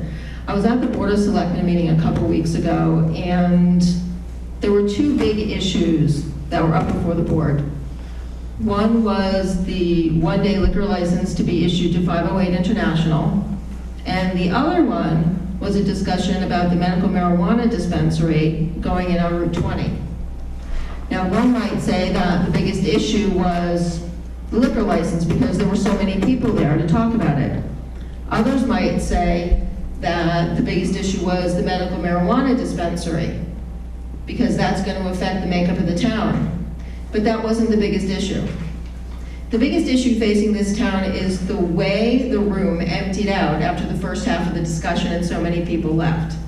The biggest issue facing this town is a lack of community involvement. So I plan on working very hard to open the doors and get people re-energized and back involved with Charlton government. Mr. Charette, same question. What do you feel is the biggest issue facing the town of Charlton today? There are several. First of all, selecting a new chief of police and possibly a new town administrator. I think those are very, very important. Secondly, building upon good relationships with the school department. We've been at odds with them. It's been a very acrimonious relationship for a number of years. These are our kids. This is the education of the future. We can not fill a pothole, but we can't go backwards in education. So we've got to build on good relationships there. We've also got to find a way to get people more involved. They don't get involved because they don't know what's expected of them. They don't know what it means to be on a planning board, or a zoning board, or a conservation board. We need to develop a leadership academy that we broadcast on cable that lets people know what is a requirement. Many, many people in this town have the talent, the skill level, and the time, but they don't know what's required. So we go through that, step by step, board by board, committee by committee, and engage people and say, you know what, you can do this too. You don't have to be a rocket scientist to be on the committee, but you've got to be committed and engaged and want to help the town and bring those skills forward. Lastly, we've really got to deal with issues like the landfill better. We can't accept iPads in vans from a business and then say to them, oh, and by the way, we think you've been poisoning the wells of some of the people in this community. We can't do that. That's not good government. That's not good Charlton.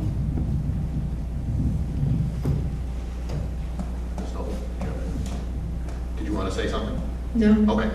Mr. Charette, what have you done to prepare yourself for this role in terms of really learning the issues that each of the departments in the community face on a daily basis? Well, I've been following them very closely for the last couple of years in an incident that I've been involved with. So I've gotten to see how they operate. I've gotten to see how they treat people. I've gotten to see the way they respond to this community in a very good way. I also don't live in a box. I keep very fresh with the news media, but greatly in conversation with people in this town. I've also got 43 years of human service experience in directing agencies in the city, making the kind of contacts with state and federal government officials that I think will be beneficial to this town.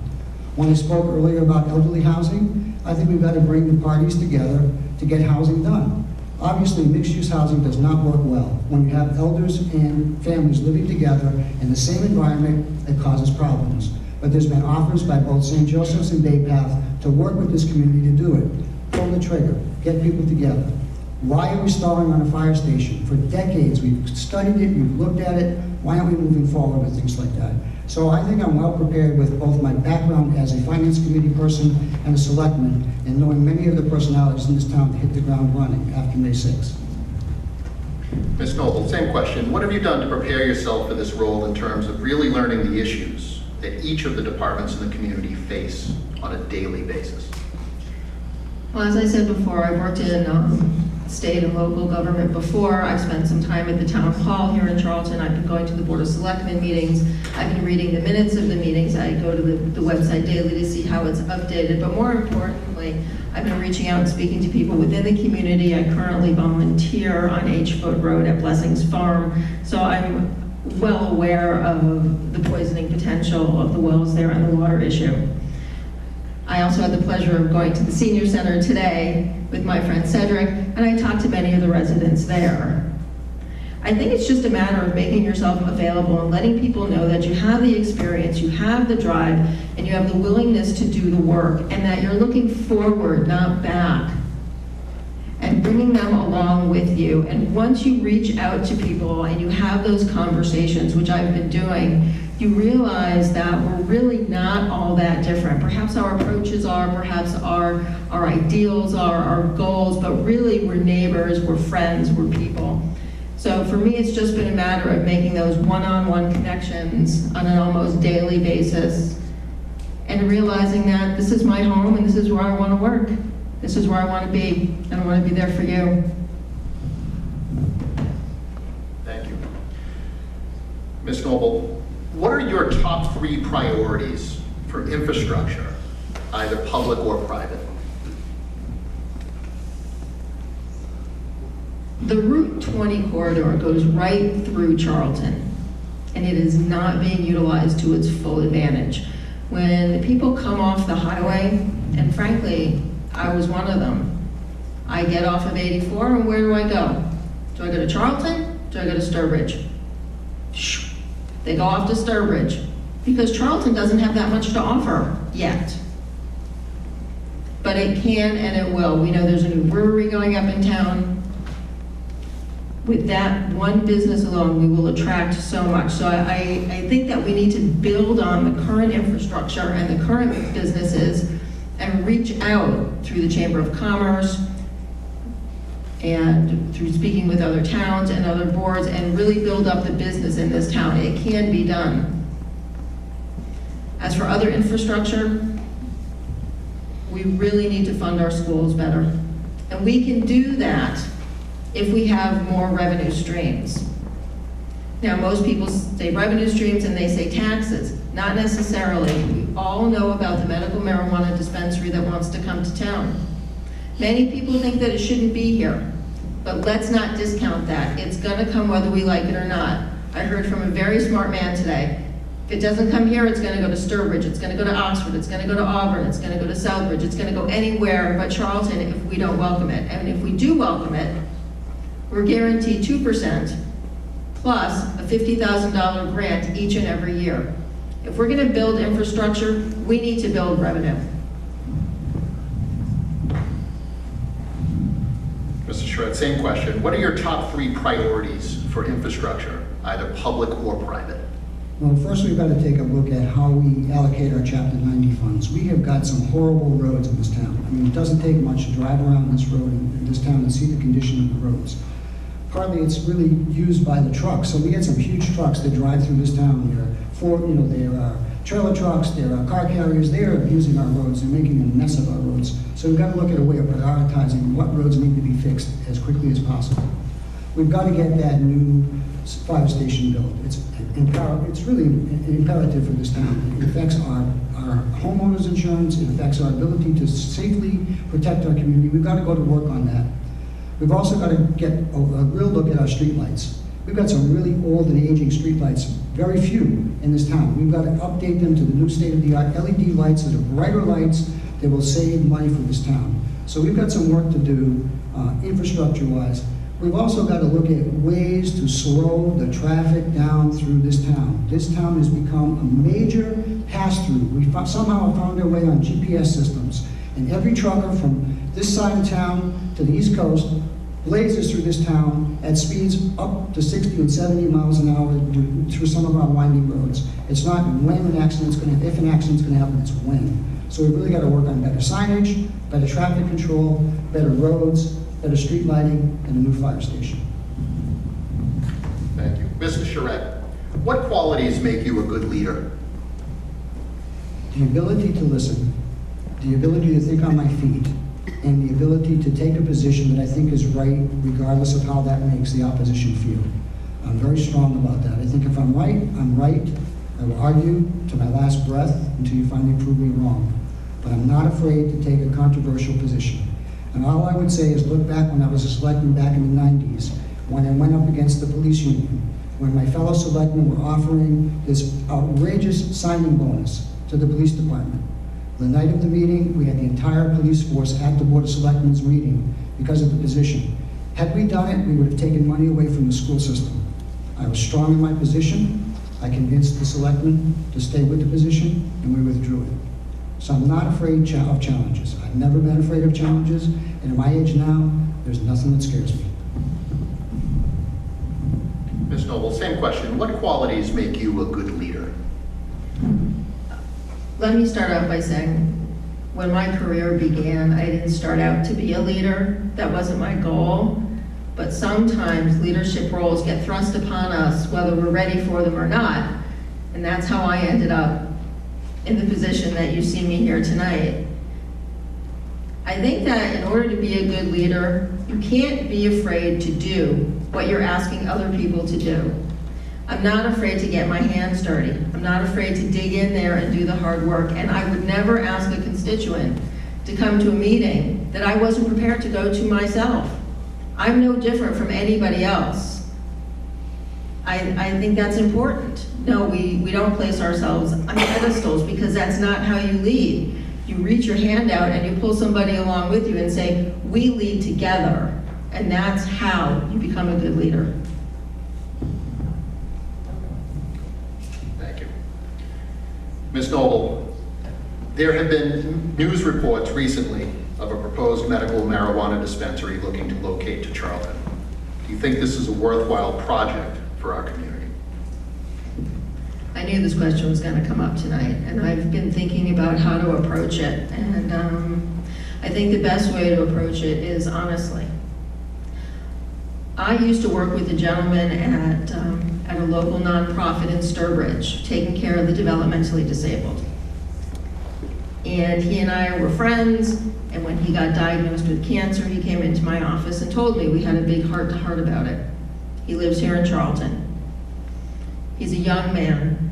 He has young children. He does a very difficult job with grace and perseverance every day. And he reached out to me and said, Deb, I'm getting better, but I'm not there yet.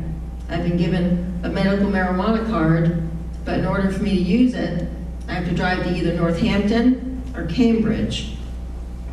And he asked me for my support. What would you do? I said yes. I said yes to him. I said yes, he has my support because He has gone through so much to get to where he is. How could I not give him the one thing he needed? Yes, I support a medical marijuana dispensary. I support it for my friend so that he doesn't have to travel 3 hours to get the medicine to make him feel better so that he can continue to go to work and take care of his family. I think that we can do it in a manner that is responsible, that respects the community. I stayed at the Board of Selectmen meeting last time when everybody else left, and I listened to what Mr. McMahon had to say about what they were gonna do. This is a good company, and I believe in what they're doing, and they're gonna do good things for this town. Thank you. Mr. Charette, same question. There have been news reports of a proposed medical marijuana dispensary looking to locate to Charlton. Do you think this is a worthwhile project for our community? Well, two responses to that. First of all, I don't think the selectmen should have taken the action they did last week in signing the letter of intent. I think it should have been brought to town meeting and debated. I don't think the location is a great location. Secondly, for my day job in human services, I have seen time and time again medical marijuana falling into the hands of children. It's not controlled. It's not controlled. And people that tell you it is are lying to you. If it's medical marijuana, it should be sold in a pharmacy. It should be strictly regulated. Marijuana is a gateway drug for our kids. Make no mistake about that. Talk to any teacher, talk to any educator, talk to any health professional. We're jumping up and down saying 2% revenue, $50,000 a year. At what cost to this community? At what cost to one child that ingests that marijuana and dies? What cost? So this should be debated by our entire town. Pro and con. Yes, there are medical benefits to some folks, but there's no controls in place that prevents some 9-year-old from grabbing that bottle of buds and dying. That's the sad part about it. You know why all the other towns are saying it'll come here, it'll come here? They're glad it's coming to Charlton. They don't want the traffic. They don't want the people on their main streets. They don't want the drivers driving crazily through their town. They're glad it's coming to Charlton. Worcester doesn't want it. Oxford doesn't want it. Sturbridge doesn't want it. Stick it in Charlton, because you know what? Offer them a bribe, they'll take it. May I respond? Ms. Noble? In response to what Mr. Charette has just said, may I ask, Ron, did you stay for the presentation at the Board of Selectmen meeting? Let me respond to your question. You just did. Okay, but I can tell you why. In a moment. I did stay because there are a lot of people who were very concerned about how close it was to the daycare. The proposed site is more than 3 times the legal limit away from the local child care facility. It is what's known as a, it's not a point of sale, but it is a just-in-time dispensary. So they will only have as much marijuana on site as is to be dispensed that day. There will be security available, video security. But most importantly, they wanted the town to know that they were very interested in public safety as well, so they chose a location that was very close to the police department. I'm glad I stayed for the presentation. It put my mind at ease, and it put at ease a lot of people who had come there who were still on the fence. So if you don't know about it, and you do want to know more about it, I suggest you come to the next Board of Selectmen meeting and do some research. They talked about the edibles. It was really a very good presentation, and I'm sorry more people didn't hear it. Mr. Charette, you have 1 minute. To respond to you, yes, I went home and watched it, but once again, I don't believe that's a decision that the Board of Selectmen should be making until this town has had an opportunity for input. You know, 5 people in a room do not have the ability to know what thousands of people in this community want. And so I think it was a very inappropriate time for them to have it. It was a dog and pony show. Come in and we're going to give you this and we're going to give you that. What assurances? Nothing. Here's a protocol to take to the schools. Really? Is that state-of-the-art protocol? No, it isn't. Where are the educators? Where is our superintendent of schools? Why wasn't he there to talk about it? So, no, it's not appropriate until it's brought before this town. That's a problem with this town of Charlton. We make decisions, very select few people get to make those decisions. So it should have been, I was part of a petition drive to put it on a town meeting so we could debate it. Bring people to the town meeting, pro and con. At the end of the day, we operate by town government. If the town had voted and said, yeah, we want it right on Route 20, we want to have a big sign saying, come here, get your buds, terrific. That would be what would happen. But no, the Board of Selectmen hastily signed a letter of intent, said, oh, this sounds great, this is, oh, what are we getting? 2% of revenue and $50,000 a year? Great, we love it. We made the same mistake with Millennium Power 20 years ago. That concludes the formal questions. Are there any questions from the audience for any of the selectmen candidates? Mr. Gay. Matt Gagner, Freeman Road. Through the moderator, I have a question. I want to make sure through you it's appropriate. The question is for you, Mr. Charette. Your opening statement discussed, suggested a network of good old boy favoritism in this town. I was wondering if it was possible to give one example of that to show us your scenario on that. Oh, if elected, I'll give many examples of it. I will tell you that right now, many.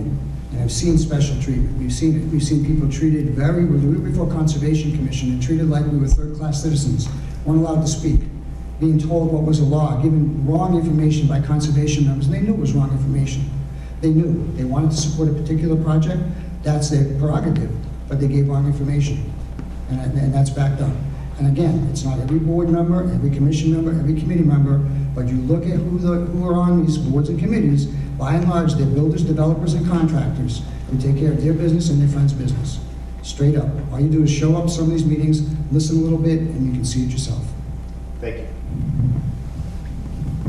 Are there any other questions? Sir? Good evening. I'm Mike Lally from 96D Baker Pond Road, Charlton. I take complete exception to what Mr. Charette has impugned the people, the volunteers, the workers of this town, the business. I've never seen it. I've been almost 20 years on the Economic Development Commission. It is disgusting to hear the people being attacked without really standing up, showing the people, show the meetings, or don't, if you can't back it up, don't say it. Well, it's too bad you're thinking, but you might be part of the problem. So it's got to be exposed. If they started to expose it in the newspapers already, you start to see it. I think there's more coming. So I think if you got your head in the sand, that's your prerogative. But sir, it's going on in this town. It's well known. You know, people haven't wanted to talk about it. And again, I think the average citizen doesn't realize it because he or she drives in and out at night. They don't spend time going to meetings. They don't watch it on cable. But you watch any of these committee meetings on cable. We're at the zoning meeting a couple weeks ago. The chairman of the Board of Zoning was being led around by the nose by the attorney for Casella. By the nose. By the nose. Okay? So if you're entitled to your opinion as much as I am mine, but I tell you what, my observation is the good old boy network is thriving. And of course the good old boys are going to get up and say, it doesn't exist. You're delusional. Well, show up at some of these meetings or watch them on cable and draw your own conclusion about what is out there in town. So if you agree with me, you vote for me May 6th. If you don't, you vote for Deb. Mr. Mullally, unless you have a question, I'm going to hold your comment. Do you have a question? No problem. Mr. Jennings. Well, throughout the night, we've heard in your both opening statement and just the last couple comments, we've heard you make accusations against different board members for things that they've said or done over the past few years. You yourself, over the past few years, have made some statements about a project going in your neighborhood that will decrease property values by as much as 30% in your own neighborhood. Today, you are actually selling a home in that neighborhood. Can you tell me today if that statement you have been making for the past 2 years is true or false, based off your sale price yourself? We have reduced the price based on the market rate because of that project going into the neighborhood, yes. As a follow-up, I met a gentleman today who was actually looking at your house, and he said tomorrow the bids have to be in, and he is very concerned that there's so much interest in that home, he will be priced out. And I know by building that home and selling that home to yourself for a very reasonable, fair price at the time, that you have experienced a 30% increase in your property values. So we both know we have the numbers to back up that statement, and if you'd like me to produce those so that your memory is correct, I can do that, Ron. Please do, because my memory does not tell me I've made 30%. Well, It's gone. Actually, the big question buyers are asking is, how much noise is coming from that track? How bad is it? Well, And they only have 1 day, and they only have 1 day to tell them that, honestly, at no, this point. that's not true, because. Mr. not Jennings, only do you we have a question? Well, I'd like to respond to Ron's statement. Okay, I'll give you 1 minute. I'll give you 1 minute. Sure. We're not going to have a back and forth, so you have 1 minute. Well, we don't have just one instance to go on. We have 2 years of testing as well as one live event to go off. And thankful for all the testing, all of the input, and the live event. That was received very well, and many of your neighbors commented on the event and said that there were no instances whatsoever that there was any more noise other than their own neighbors making it, whether it was in real life things that everybody does on a weekend. So, Mr. Moderator, just to clarify, the town's own sound engineer said that those sound tests were inconclusive. That's what Mr. Minch said. So let's not say the sound test did anything. That's a debate, particularly part of an appeal on this project that's going forward, Mr. Moderator. It has no bearing on my running for Board of Selectmen whatsoever. The sound tests that Mr. Jennings is referring to are in question. They were taken at a time and a location and a time of year that the sound engineer hired by the town actually questioned the outcome. So I don't want to get into a debate about that particular project. As to individuals on boards and commissions, you can draw your conclusion. And Russ, you should know better than anybody about the Good Old Boy Network in this town, because it exists. you yourself served for 2 years. 2 Yes. terms, you said. Yes, I did. If anyone's a part of creating the No, policies if anybody that we was live part by of today, rooting it out- it was yourself, Ron. Through the moderator. Point of order. Point of order. If anybody was part of rooting it out when I served, go back and look at the newspaper articles. I was the mouth on the Board of Selectmen. I brought issues forward. We're a 3-person board. I brought issues forward to this town that the other 2 members shook their head on and said, we shouldn't be talking about that in public. You know what? We did. And we got results. And we brought things out. We were told that you're not going to get an independent police chief. It's a dynasty. It's going to be handed off. Guess what? We selected somebody who turned out to be an exceptional police chief in this town. So look at what I have done in the past. I have brought things forward, I have brought them to light, and that's what I intend to do as a voice on the Board of Selectmen. We've got some good selectmen, but we need more, and we need more voice on that. We have to have somebody that will listen to the community and bring those issues up and talk about them and get them resolved publicly, not privately. Not evaluating the town administrator behind closed doors, publicly evaluating the town administrator, bringing the community in. That's very important. 1 second, Mr. Jennings. Are there any? Sir? There's a question for both of them. So we've talked about the medical marijuana. I was at that selected meeting, and I did stay till the end to listen to the whole thing, because I wanted to know. There was also a lot of talk about retail marijuana being at that same location. How does the board, or how would you vote on that, to put that retail location in what is really considered by many the center post of the town, in that area? Thank you for your question. At this point, a retail location is a non-issue. In Boston today, they just had their final public hearing to discuss whether or not they would be opening any retail facilities in the near future. They couldn't possibly be done before 2018.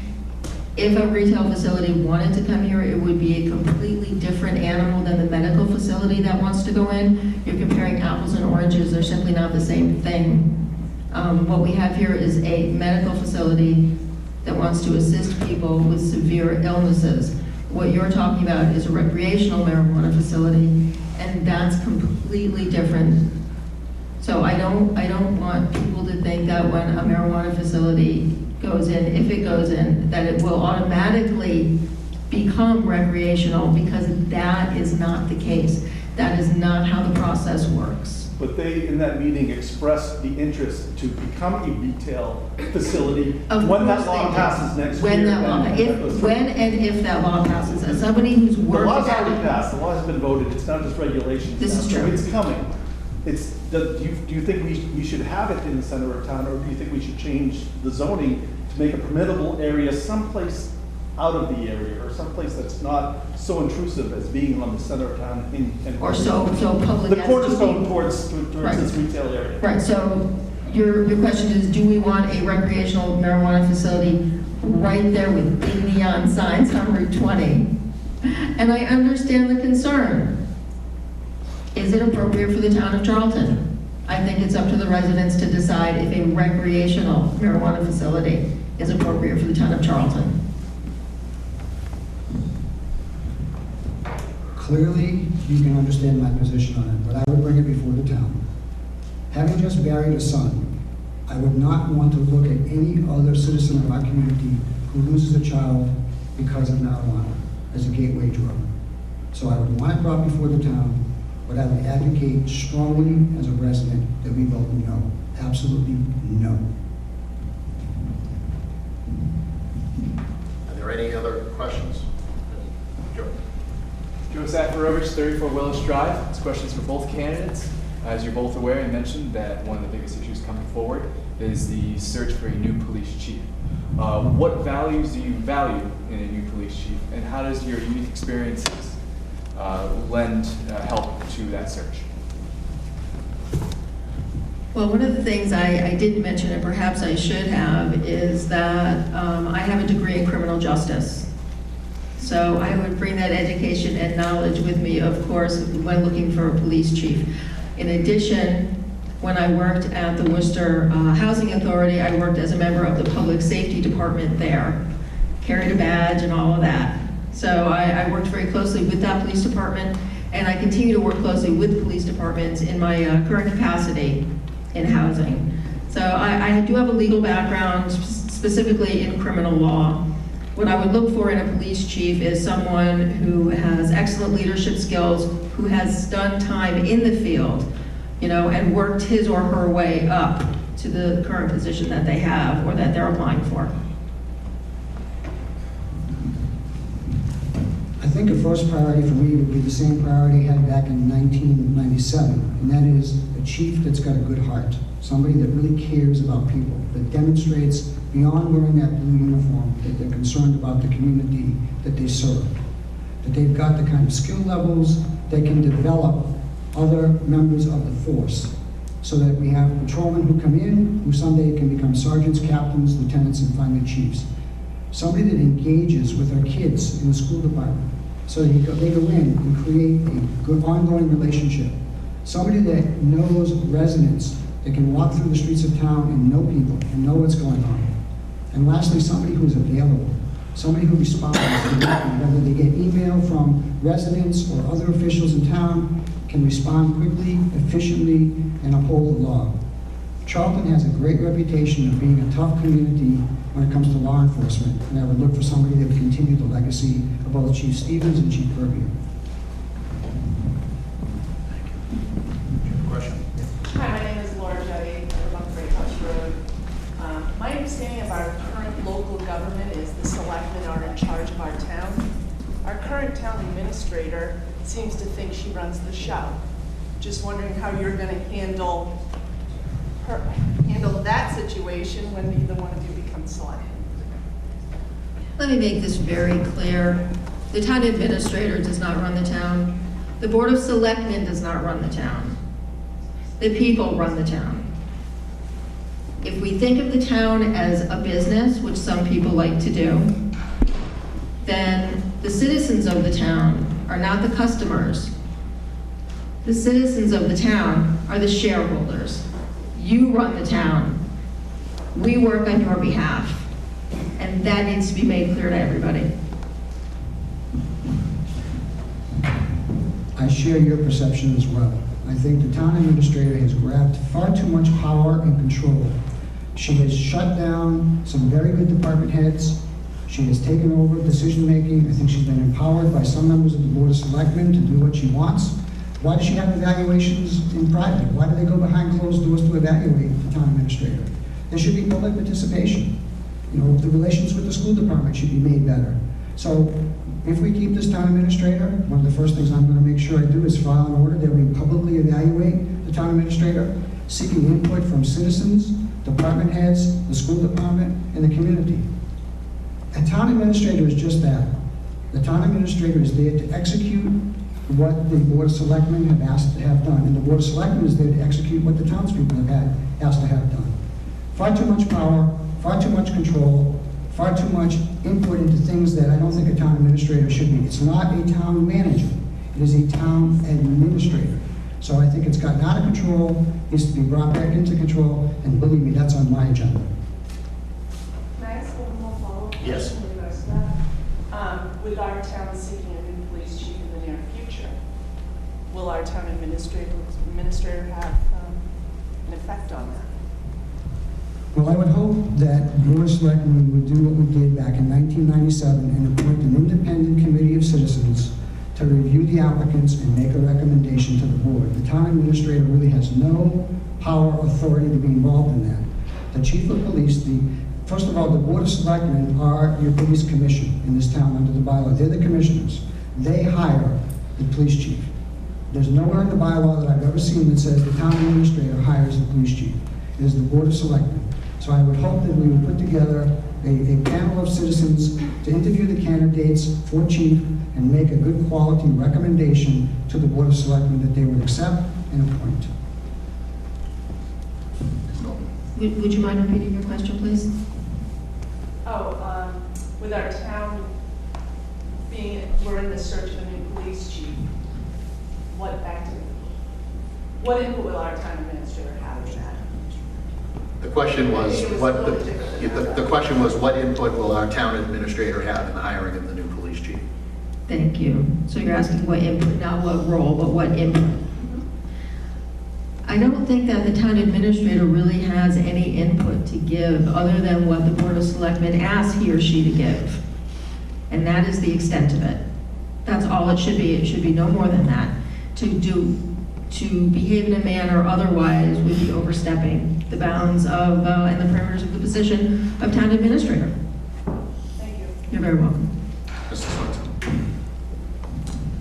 I have just one quick comment, but a question if I could. Just to point things straight, the town administrator's review is done in an open Board of Selectmen's meeting and is posted on an open agenda item, which is posted online and in the town hall. So the town administrator's performance reviews are not done in private, they're done in an open, publicly posted meeting.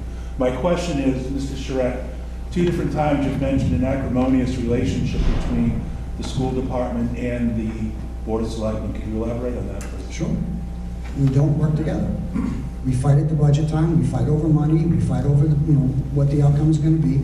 We really have to sit down, budget in this town is crazy. We have a certain amount of money, we have to spend it wisely. We don't prioritize, we don't put together a zero-based budgeting, the budget that puts priorities there. We make the school department scrap against the town to get every penny they can get. And that's wrong, that's not the way to be. We have to put a priority budget together. And again, there are projects that filling a pothole, buying a truck. There are things that we can defer on the town side. We can't defer education. We can't underfund education of our kids. And we've got to work closely. I think the chairman of your board has reached out and tried to work with the school committee. I think the rest of the Board of Selectmen and the town administrator have to do that. We've got to be partnership here. These are our kids. This is our future. We shouldn't be fighting about dollars. Our prioritized budget would put public safety and education at the top of the list. We've got to stop going to town meeting, special town meetings, taking money out of free cash, taking money out of reserve fund. We've got to balance the budget, and we've got to give education a higher priority in that budget and not make it an acrimonious situation. And it is. It's a fight. Every year it's a fight. We get school people that show up at town meeting, and we get town people that show up at town meeting. Who gets the most votes gets the money. That shouldn't be. We should all be on the same page. We should all be concerned that we have good public safety in this town and good education, and it's well funded. Ms. Noble, I'll give you an opportunity to respond if you choose. I don't believe in the type of budget that Ron does. I believe in performance-based budgeting. I also believe in investing in our schools, investing in public safety, investing in infrastructure. In order to do this and to do it effectively, we have to have growth, we have to have revenue. It doesn't mean we have to raise taxes, but it does mean we have to have good, solid revenue streams. We can't have zero-based budgeting. Zero-based budgeting means zero growth, zero change, zero innovation, and I'm sorry, but zero future too. We need to have sensible budgeting. Charette, you have 1 minute. That's not correct. We have to have a budget that lives within its means. It gives a priority to this town. We fund stuff, we put stuff in that budget that we don't need to put in there. We don't. But you get special interests that show up at town meeting, raise a hand, we give it to them. The advocates have got to be there for public safety funding and education funding. We have so much money, we gotta spend within our means. Every year we go over, we go to town meeting. You know what happens when you take money from the reserve fund? It lowers the town's bond rating. And when the town goes out to borrow for a project or a piece of equipment, Moody's looks at that, the banks look at that and say, you know what? You don't have that much money in your savings account. We're gonna raise your interest rate. We have been doing this habitually for the last 2 decades. We've got to stop. Just one final word. I am not saying that we should keep funding special interests and everybody who comes to the town hall with a handout. What I'm saying is that we have sensible, responsible, performance-based budgeting. Let's pay for what works and cut out what doesn't. That's how we make ends meet, and that's how we stay within our budget. Mr. Swenson and Mr. Boria. Thank you. I have a follow-up question, if I could. As a district school system, we're subject to what the state calls a wealth formula. We're told by the state every year what our minimum contribution will be to the school district. That percentage of the overall town budget has grown to over 50%. I believe last time it was 54% of the total town revenue is mandated by the state to go to the school budget. They ask for more every year. To counter that, we had a situation a year, 18 months ago, where we had to call a neighboring town and ask them to put his fire apparatus in our fire station because all of our fire units were out of service. What programs would you cut to give the schools more than that mandated, the state mandate? Well, first I would go back to my roots in this town, and that is have the finance committee do a better job of going through the budget with each department. Not the town administrator, but the finance committee. Have each and every department come forward with what they want, what the rationale behind it is, and let the finance committee make a good recommendation. Town administrator has been far too involved in town budget. Town administrator should not be involved in town budget. Finance committee should be involved in town budget. Secondly, to your point, yes, there are mandates of education. Once again, that's a bill we need to pay. The education of our kids should be a high priority in this community, no question. I don't think anybody would debate that. But yet when we go to town meeting, we water that budget down because we have this project and we have this department that needs this and this guy needs that. We got to stop that. This is how much money is in the checking account. This is how much money we're going to spend, and the priorities are going to be public safety and education. Would either of you support a Prop 2.5 override? I would not support a Prop 2.5 override. I think the people in this town, particularly the elderly, are being taxed to the max. Where's the money come from? We're losing. The money comes from better budgeting, better control of the budget by the finance committee, not the town administrator. Ms. Noble. Can you repeat the question, please? My question was, where this seems to be going is, a couple of years ago, we put forward a Proposition 2.5 override in this town that was overwhelmingly defeated. My question is, where the school is asking for more money, we're limited by the state as to how much we can raise property taxes in any given year. So the only way, in my experience in town, is that we can accomplish what's being discussed up there, is to have a Prop 2.5 override. So my question is, would you support one? Before I would answer whether or not I would support a Proposition 2.5% override, I would have to actually see what's being funded, see how much money you're trying to raise, see if there were ways to do some creative financing to come up with additional funds before we raised taxes on individuals or before we put it to a vote. I think a 2.5% override is a last resort. But the other, the other side of the coin is we don't want to shortchange our kids. This is the future. No, I don't have children in the school system, but that doesn't mean I don't care about all of yours. Of course I do. I want them to have the very best of everything that we can afford within our budget. So unfortunately, I can't give you a yes or no answer on that because the answer is far too complex for a short discussion like this. Mr. Charette, you have 1 minute. Clearly my answer is no. But let me tell you what I did when I was elected the first time, and I intend to do it again. I would go in and tell the Board of Selectmen, let us reduce our salary to $1 a year. Let us look at all of the officials that get health insurance, boards, committee members that get health insurance from this town. Why? They shouldn't be getting it. Many of them are working in other places, and what do? They take the town insurance instead of paying it with their spouse. So there are places we should start cutting in the budget. We should ask the finance committee to go through it with a fine-tooth comb and start to ferret out ways we can save money.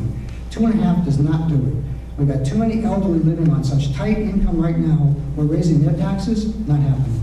Could you name one committee where elected committee members are getting health insurance?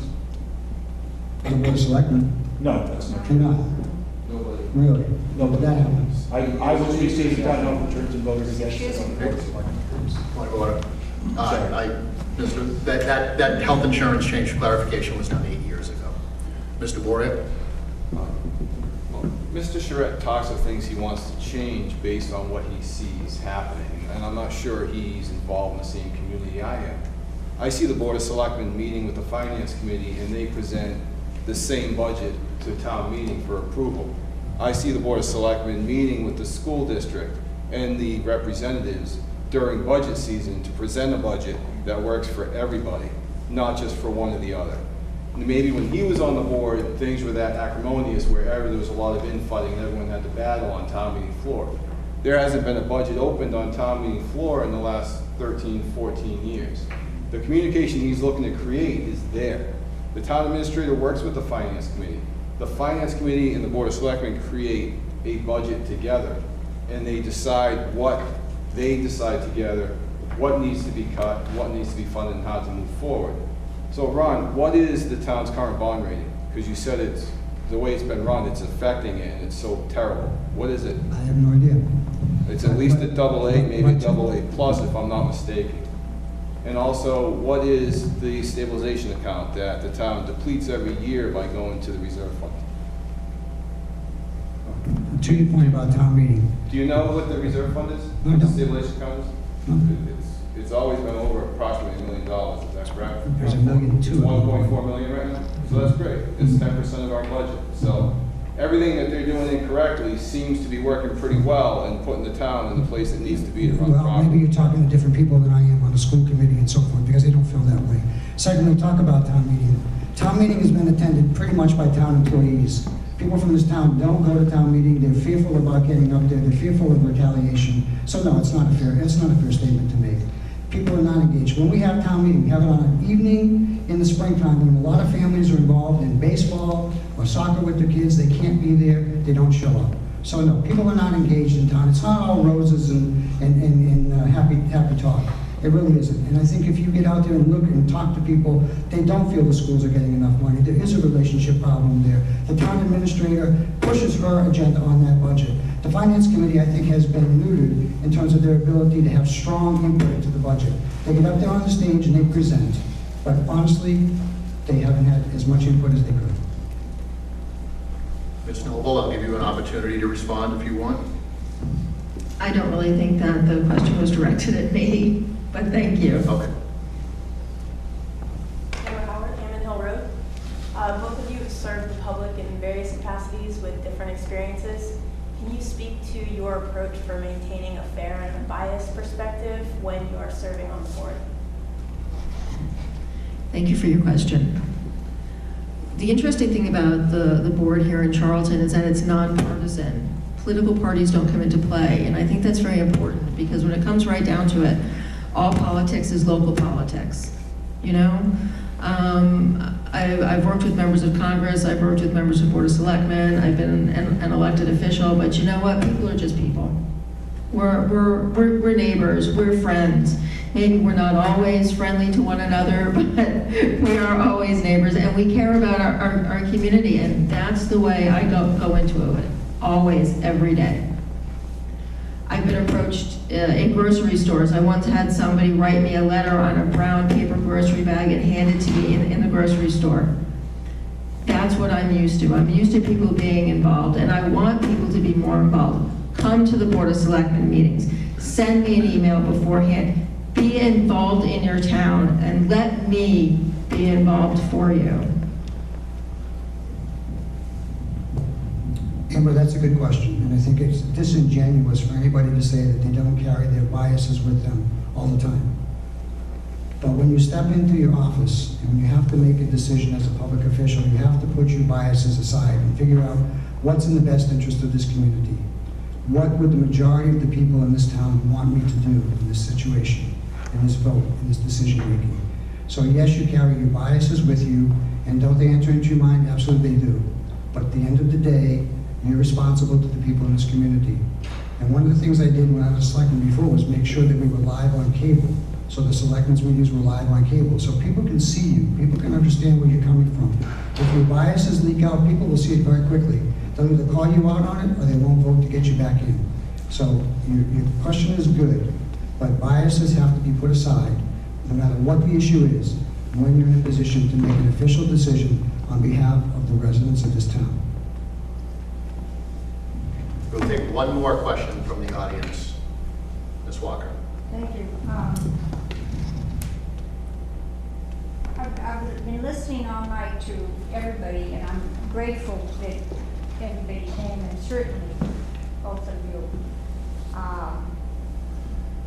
I served on the Board of Selectmen for 12 years, and in that time I saw our bond rating increase. I saw the stipends almost go away. I saw the health insurance taken away from elected officials. I saw us working with the school committee,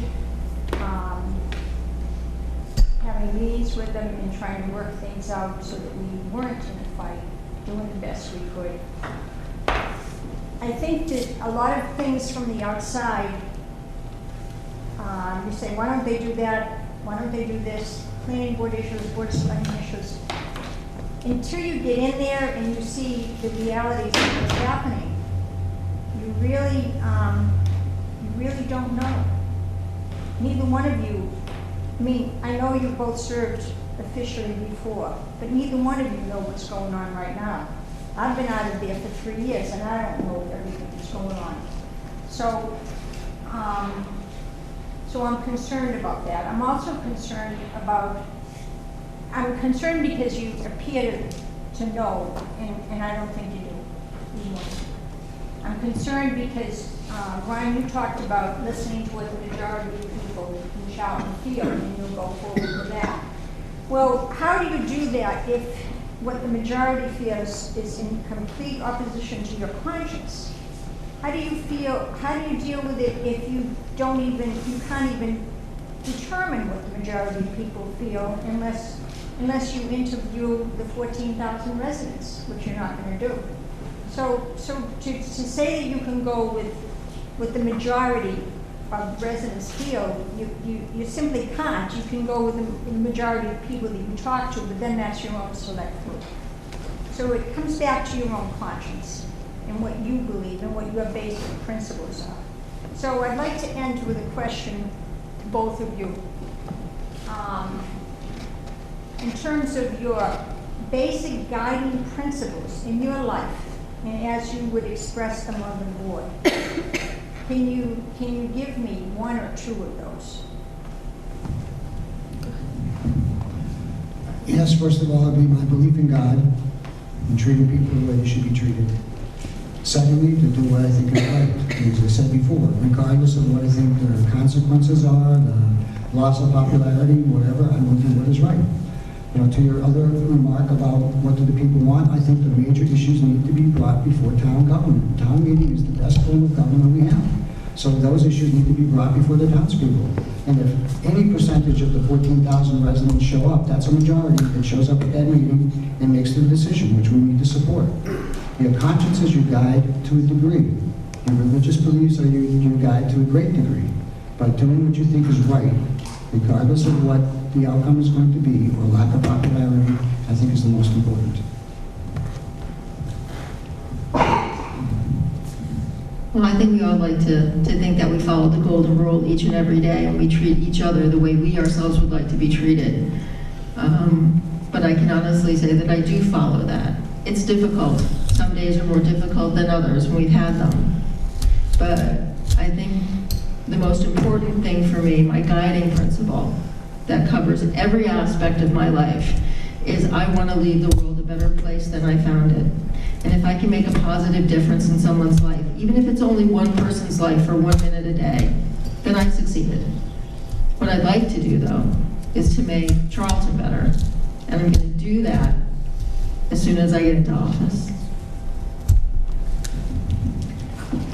Ms. Noble, you will have 2 minutes for a closing statement. I hope you guys don't mind if I stand up. I'm getting a little tired of sitting down. I don't know about all of you. So, I sat here tonight and I listened to everybody talk. And I saw something that I found very disheartening, and I realized while it was going on that this is the reason people don't get involved with politics. I saw a lot of anger, and I saw a lot of finger pointing. This is what keeps people out of civil service. This is what stops people from being engaged with their town, with their community. I want us to stop pointing fingers at one another. And I want us to stop being angry with one another, because that's not productive.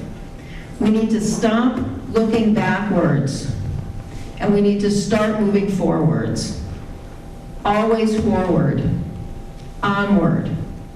This is not the time or the place to push people away. And when you point fingers at them and when you're angry, that's what happens. That is not productive. That is not the future. That is not the future I want. And I don't think it's what any of you want either. I don't think anybody does. So I would ask you, please, go to the polls on May 6th and bring someone with you. Get them involved too. It's all of our jobs to get people involved. Not just the ones in this room, but everybody out there as well. Go to the polls on May 6th. And please, if you would be so kind, vote for me. Thank you.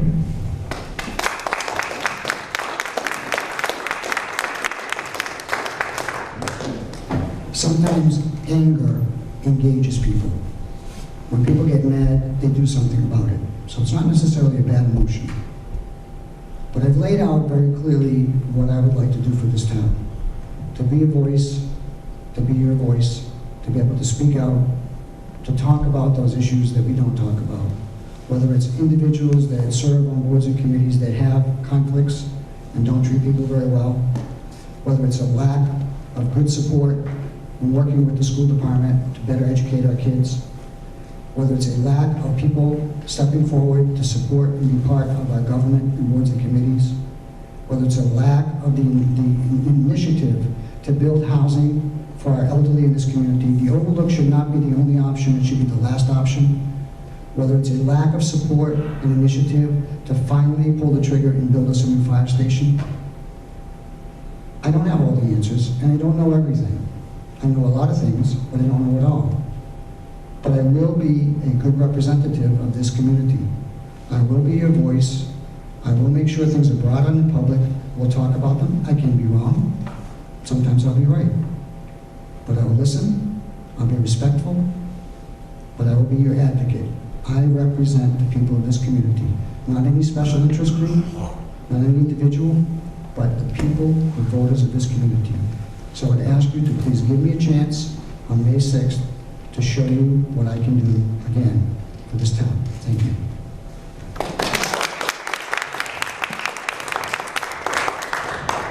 Thank you. I'd like to thank all the candidates for coming out this evening and participating in this candidates forum. I also want to thank all of you who braved the 2.5-hour journey, sitting here and hearing what the candidates have to say. It's extremely important. I want to thank Mrs. Walker, as always, for setting up the candidates. And I would also like to thank Mrs. Spiewak for serving as So that concludes Candidates Night for 2017. Get out to the polls on May 6th. Thank you. Have a good evening.